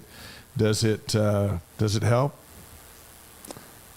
Yeah, I think it absolutely does. I think people are moving away like far from home, and they're starting like when they go to college, like it's kind of a new start. You know, they're leaving their parents for the first time, and I think just being able to come to BYU and join the ROC, it like kind of gives them a community. Like, okay, this is what I do. I go to the games, I meet new people, you make friends there, and I think it just kind of brings all the students together. We all, like Olivia said earlier, we all have one goal, which is to help our team win and to cheer loud. And so kind of when we're all there together, I think it helps people, you know, feel more comfortable and more excited. So Yeah. we got some questions in the I was chat just forum. reading some. So first of all, John Wynn said go Olivia. Yay, John. So do He you know also John? said make the Macarena a regular Regular dance. dancing. They're not all great Oh, ideas. for sure. So they're not all greatest.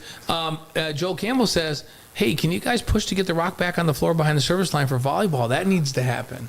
I agree. I wish that was my call. Let's see.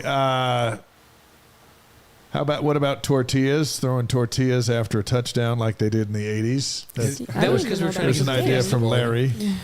And so somebody said, how about getting the other end of the court or the end zone on the other side doing more? You know, we actually started doing more with the other side of the end zone at football last year. It took a lot of coordination, but we set up the third quarter when we do the flag. Yeah. We set up a flag on the north end zone, and I'm not sure, but I think that's in the works again, just to try and get people There you more go. involved. So There's your answer, Robert. They got the cannon down there, but Yeah. yeah. So All right, are you guys ready for 5 questions? Yeah. yes. sure. This will be. So what we'll do is like Olivia will go first on the first one, and then Gibson go first on the second one. Is that fair? So your favorite sports movie, Olivia? I love The Blind Side, and I love Coach Carter. Oh, nice. Yeah. Blindside and Coach Carter. Yeah. Okay. Gibson, what about you? My favorite is Glory Road. Oh, classic. Oh, that's a good one. That's a good one. So, okay, your favorite singer or band? Yours first. It changes a lot, but I would say like right now in this moment, it's probably Zach Bryan. Oh, Yeah. Zach Bryan. He's big right now. So, how about you, Liv? I love Taylor Swift. There's Yeah. no crime in that. Hey, No? there wasn't any crime in it a few years ago, but it's getting a little more. No, Dave and I acknowledge how unbelievably talented she is. Like, Okay, it's crazy. good. And I'm she's a glad. great We got her performer. songs on our phone. Oh, yeah. Yeah. We'll admit that. We're not battling. Did you on that see one of her concerts? No, but I watched the Disney Plus version, and that was very good. Yeah. Okay. Yeah. My granddaughters with my son and daughter were in France, and she happened to be there, and they went Oh, to the my concert goodness. in Paris. What a dream. Yeah. Oh, They just so tell me cool. all about it. They Yeah. tell me all about it. So, all right. Let's see who's up. Liv's up. Olivia. Yes. Olivia. Do you just go by Olivia? Do you go by Liv? Do you go by I go by anything. Do people call you Liv? Yeah. I don't know why I just want to call you Liv, but Oh, it's easier. Go so for it. okay. All right. You're Liv. up though, Liv. Yeah. What? Oh, for what? Favorite breakfast cereal? Oh. Please Cookie- don't say plain Captain Crunch. No, Cookie Crisp. Cookie Crisp. That's old school. I know. I love Cookie it. Crisp. Actually, So good. much respect for that one. Much respect. So here's the thing with Cookie Crisp. It's fine and good. I have no knocks on it, but it's like, but if you're gonna have, I'd just rather get a bag of Oreos and some That's milk. true. That's true. There's just something about the mini cookies that are so cute. Yes. With like the little chocolate chips. I just love it. Yeah, I'm saying there's no knock on that. That's pretty good. How about you, Gibson? I love Reese's Puffs. Reese's Puffs. Reese's Puffs. We've had that one before. Yeah.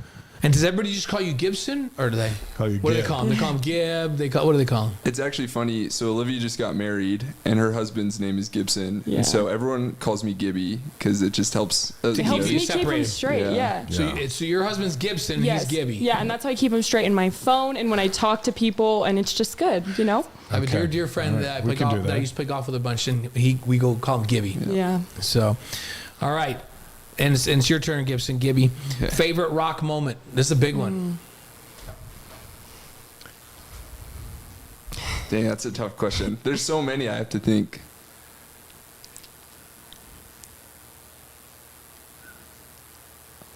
You know, we don't really have any music. Jeopardy. We need Jeopardy music or something. here. for Gibby. I think the first one that comes to mind, my first football game back from my mission, we played Baylor, and that game was also off the hook. I So heard that one was huge. crazy. Baylor, the U of U, and Arizona State Oh, are yeah. my three favorites Oh, in for recent sure. times. Yeah. And so, that was just an amazing game. I watched a BYU football game in like 2 years, and it was just crazy to go to that. And Where so, did you Were you serve? in the Rock? yeah, and I was a part of the Rock Board then, Okay. so I was there. And Nice. Yeah, where did you serve? I served a year in Colorado in the Denver South Mission, and then a year in Brazil. So did you come right back from Brazil to that Baylor game? Yeah, pretty much. Yeah, it was crazy. man. Nice.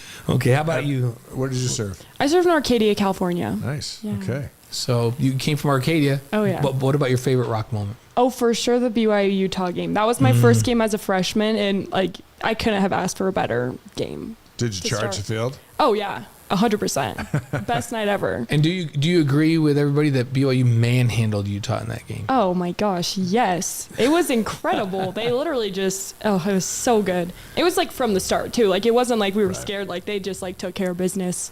And the day before, they were invited to the Big 12. So I mean, like it couldn't have been a bigger weekend. It was a Yeah. big weekend. And then to have the Utes, and that was something else. Chill. Okay, Liv's going to lead off taking us home. And it's your favorite thing about Kalani Satake. I love his energy. Just like watching him on the sideline dancing and having fun. Like he is 100% one of the main reasons we are so hyped as a student section, because he talks about us, he gives us credit, and he makes people feel like so hyped to be a part of the student section. So like looking over at him, like he's a good leader for our student section, Yeah. honestly. Do you expect any new dance moves from Always. the coach? He's got to come in with something He always new. tells us he's going to break something new out. Anytime there's like a trendy dance move, the next, like if it's trending on TikTok, the next game he'll walk in like doing the dance, and we're like, you learned that quicker than we did. Like that's impressive. Yeah. Well, his daughters are good dancers. Sadie's a good dancer, and have you ever seen him? He's done some TTikTok I videos haven't dancing. seen him. Yeah, No. so Oh yeah, check you those got out. you have to go We search gotta those get out. one He's of a him good on the sport. Rock page. That's what we need He's to do. a really good Yes. sport. He's a really good sport. So, okay, Gibby, what is it? I Your just favorite love thing about Kalani? BYU is just like, it's such a unique university, right? And we're so focused on more than just like teaching students, but actually helping them to become better people and disciples of Jesus Christ. And I love that. I feel like Kalani Sitake like embraces that. Like he's more than just like of course he wants to win football games, but he like inspires his players to be better. And I think that inspires all of us to be better as well. Like when I hear the way he talks, I'm like, yeah, I want to be a better person because he's just such a great leader. So. Awesome. That's great. So look, we've got a favor to ask. So we're going to send you a clip of our interview. Will you put it on your ROC page? I think so. Yeah, we can. We can get ask it on our there. social media manager. Or take some clips out and say, yeah. hey, we were on the Wise Guys, and here's what we talked about. How many continents are they in tonight? Do we know? I don't know how many we're at. Yeah, and then the podcast gets over 1 million impressions a month. So Wow. So we want you to know that we're full backers of the Yeah. ROC. Oh, we and love we're it. glad to have you on the show. Yeah, this was exciting. He's awesome. Thank you. We'll see you in about, 2.5 less than weeks? 3 weeks? Oh, yeah. We're excited. Send us over a good crew for, what do they call the Blue Crew, yeah. Send us a Send us a Blue great crew. blue crew Yeah. for the Oh, we opener. will. Yeah. Yeah. So we need it Oh, for for our sure. show. So Thank you so much thanks for so being much. here on the show. Live in Gibby. What year of school are you? That's a good question. I'm like a sophomore-ish. Ish, okay. Yeah. I'm a senior. Give me. Senior. Is What are this you your last majoring year in? at the ROC? Yeah, it depends on how many credits I take these next Okay. two semesters. You guys We'll can see. stretch it out a little bit. Oh, yeah. So do you have a major yet? Yeah, I'm studying public health with an emphasis in epidemiology. Okay. She's going to solve the problems of the world. No more COVID when she's done. So, Hopefully. so depending on how fast the med school comes online at BYU, is that Is that a avenue for possibility? you? Oh, I would love to, but I don't know if it will be ready by the time I'm done. But we'll see. Is the plan to go on to med school? I would love to do anything: nursing school, medical school, PA school, anything in the medical field for us. Very good. Very good. Hey, you guys are the class of the 36,000 students over there. Thanks for coming Thanks to for the show. coming on. Thank Thanks you for joining, guys. All right, sweet.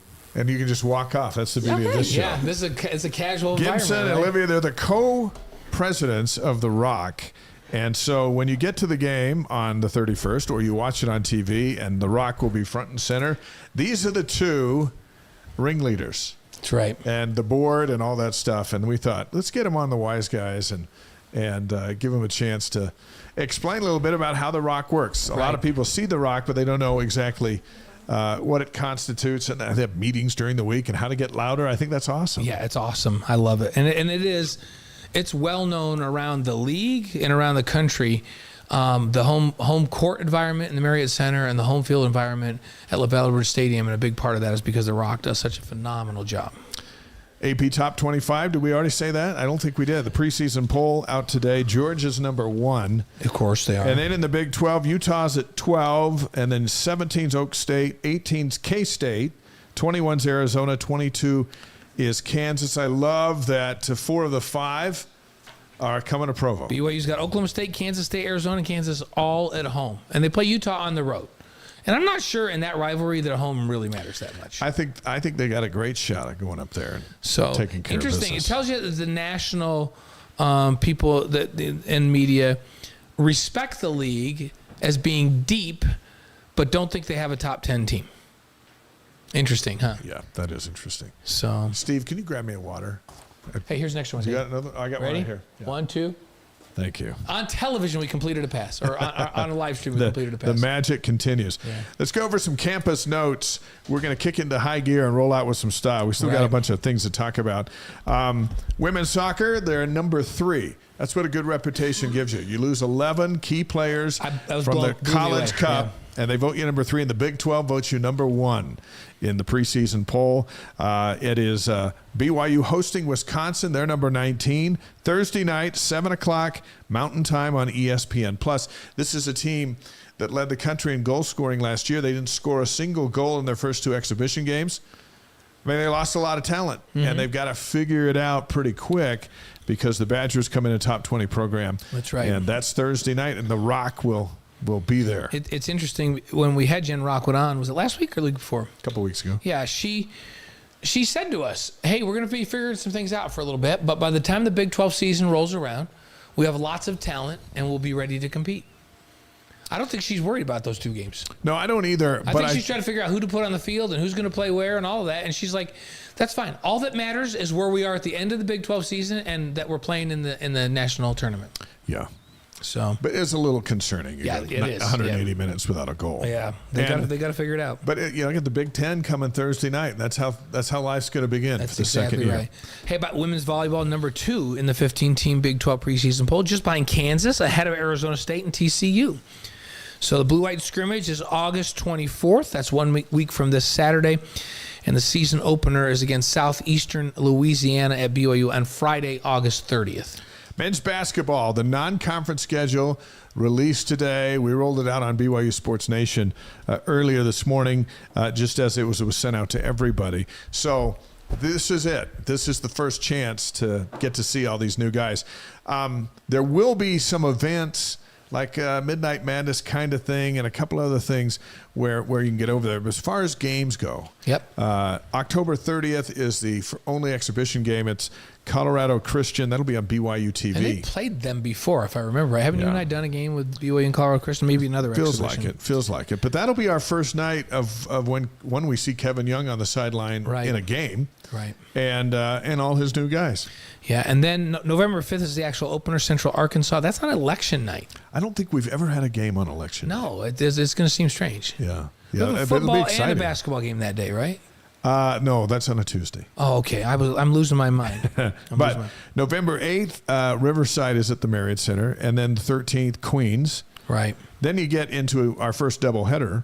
Right. That's when we do a football game. That's Arizona football game that day, but also Idaho in the Marriott Center. Mississippi Valley State is on the 23rd. Also a doubleheader day. BYU's at Arizona State in football. So you and I will do a studio show from here for a game day show, and then call the basketball game. So, and then November 28th is Ole Miss in San Diego or for Thanksgiving. How cool is that? You got all the football games on Thanksgiving. You got your family together, and then at night you've got the Cougs. Yep.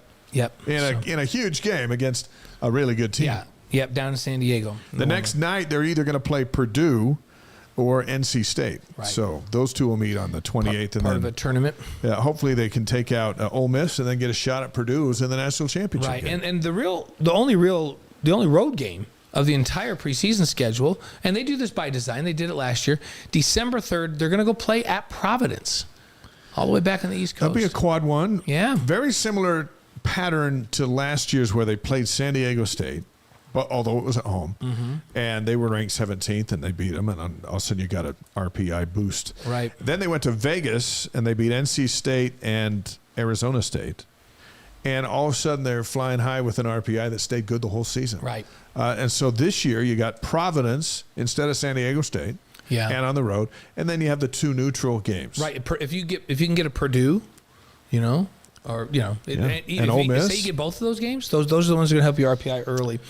And then December 11th, Fresno State. That's a good game. Is going to be in the Marriott Center, and that's usually have talent. They have some long athletic people. December 14th, Wyoming. That's going to be in the Delta Center. And we're trying to figure out whether or not we're going to have that one. You and I may have that one. Well, I hope we do. That was going to be in Laramie. But what BYU did is they asked, hey, can we move that? We need a Delta Center game. And we need an opponent that people want to drive to Salt Lake and see. And if you'll do that, we'll go to Laramie the following year. So they extended the series, and Wyoming's like, that gives us 3 games with BYU. We're in. Yep. And they host the football team. Right. Next month.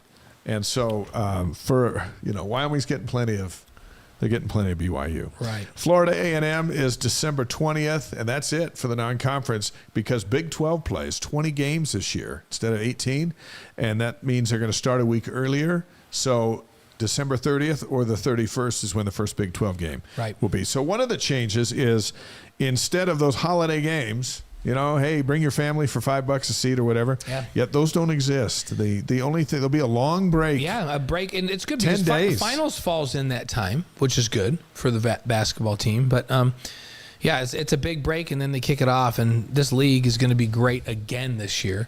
Haven't seen the preseason polls for the Big 12 yet, but no, they will think there's top 10 teams in the Big 12 in basketball. And we think we'll get the Big 12 schedule in the next month. Yeah. Last year they released it on September 26th. And we already reviewed on the show.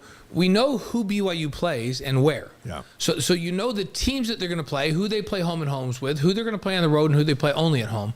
We just don't know the rollout of the schedule yet, and we should have that in the next month. An Olympic update. Our track and field athletes, Kenneth Rooks, took the silver Unbelievable. in the 3,000-meter steeplechase. It was just another amazing chapter in his running life. He came from dead last.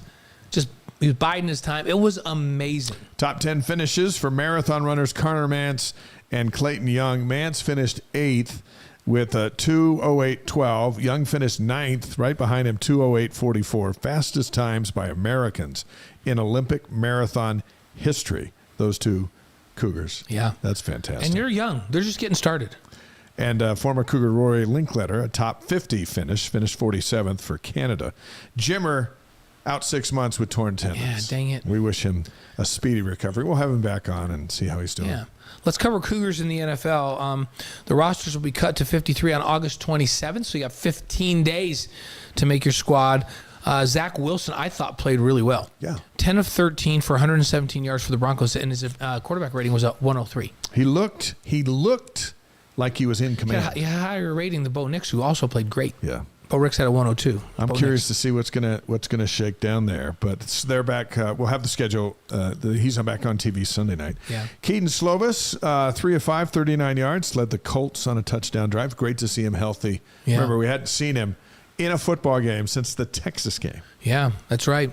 And Jaron Hall had a game-winning drive, 7 of 16 on the game, 63 yards, but that drive drove down, they kicked a field goal and won the game. Aiden Robbins rushed for 6 yards, got an end zone visit for his first NFL touchdown, even in the preseason. Chris Brooks, they got him the ball 12 times. Yeah, they really worked him. 40 yards for Miami. But how about this guy? Yeah, Ryan Rico, he punted the ball 3 times, 56-yard average. He's got a shot at making that team. I'm telling you, once he makes it and he's in the right place, he's going to be in the league for a long, long time. He's going to be the next Lee Johnson. Yeah, I saw those numbers and I thought, what a great first impression 3 times. Right. Bombing punts. All right, here's the situation Thursday. Eagles are at the Patriots with Sione Takitaki. We're going to see more of the regulars in this week. Right. Now that we're done with the first game. So Sione Takitaki, NFL Network, Thursday night. Yeah, Saturday there's a number of games. Falcons with Tyler Algier at the Ravens with Kyle Van Noy. The Bengals with Ryan Rico that we just talked about are at the Bears. Texans with Max Tooley host the Giants. The Giants had Caleb Hayes on their team, and they released him. And then the Broncos picked him up today. Immediately. So more on Caleb in a moment. Yeah, good stuff. The Vikings with Jaron Hall are at the Browns. Aiden Robbins. Both those guys, a great chance to make the team. At the Bills, Zane Anderson with Zane Anderson at the Steelers this week. Yeah, I think I have that right. Wrong. Isn't Zane on the Packers? Let's see. Wait a minute. Zane on the Packers? That's right. He's not Yeah, with that's the Bills. my bad. Yep, you're right. That's You're my right. You're bad. right. Lions and Chiefs, Kingsley Suamataia. Some are saying he's going to start. Yeah. Offensive He's looking line. good. So, and then the Commanders are at the Dolphins. Chris Brooks, currently with the Dolphins. Kyrie's Tonga and the Cardinals are at the Colts with Blake Freeland and Keaton Slovis. Fun for those guys to be there. The Jets at the Panthers. We don't have to follow the Jets anymore. No, isn't nice. Good. But we'll follow the Panthers. Yeah, because of Brady Christensen's there. Rams with Puka, who's week to week against the Chargers. Chris Wilcox. The Cowboys are at the Raiders. Raiders picked up Dax Milne. I was watching that Rams game, and the announcers were like, have you noticed we just keep comparing everybody to Puka? Like all the receivers. Well, Puka does this and Puka does that. He didn't play, and all they did was talk about Puka in the broadcast. Interesting couple of games on Sunday. Yeah, the Saints with Taysom Hill, Jamal Williams, Samson Nakua are at the Niners with Fred Warner. That's at 6 p.m. Mountain Time on Fox. We think we'll see everybody in that for a little bit. Yeah. And then Zane Anderson with the Packers, yes. is at the Broncos with Zach Wilson and Caleb Hayes. That's Sunday night at 6 o'clock on NFL Network. I think we're going to see a fair amount of Zach again. He played the whole second half, Yeah, right? I think Almost we're the gonna whole see him. second half. So those are the Cougars in the NFL. We'll keep you posted on that. We got a lot of them in there, which is Yeah. awesome.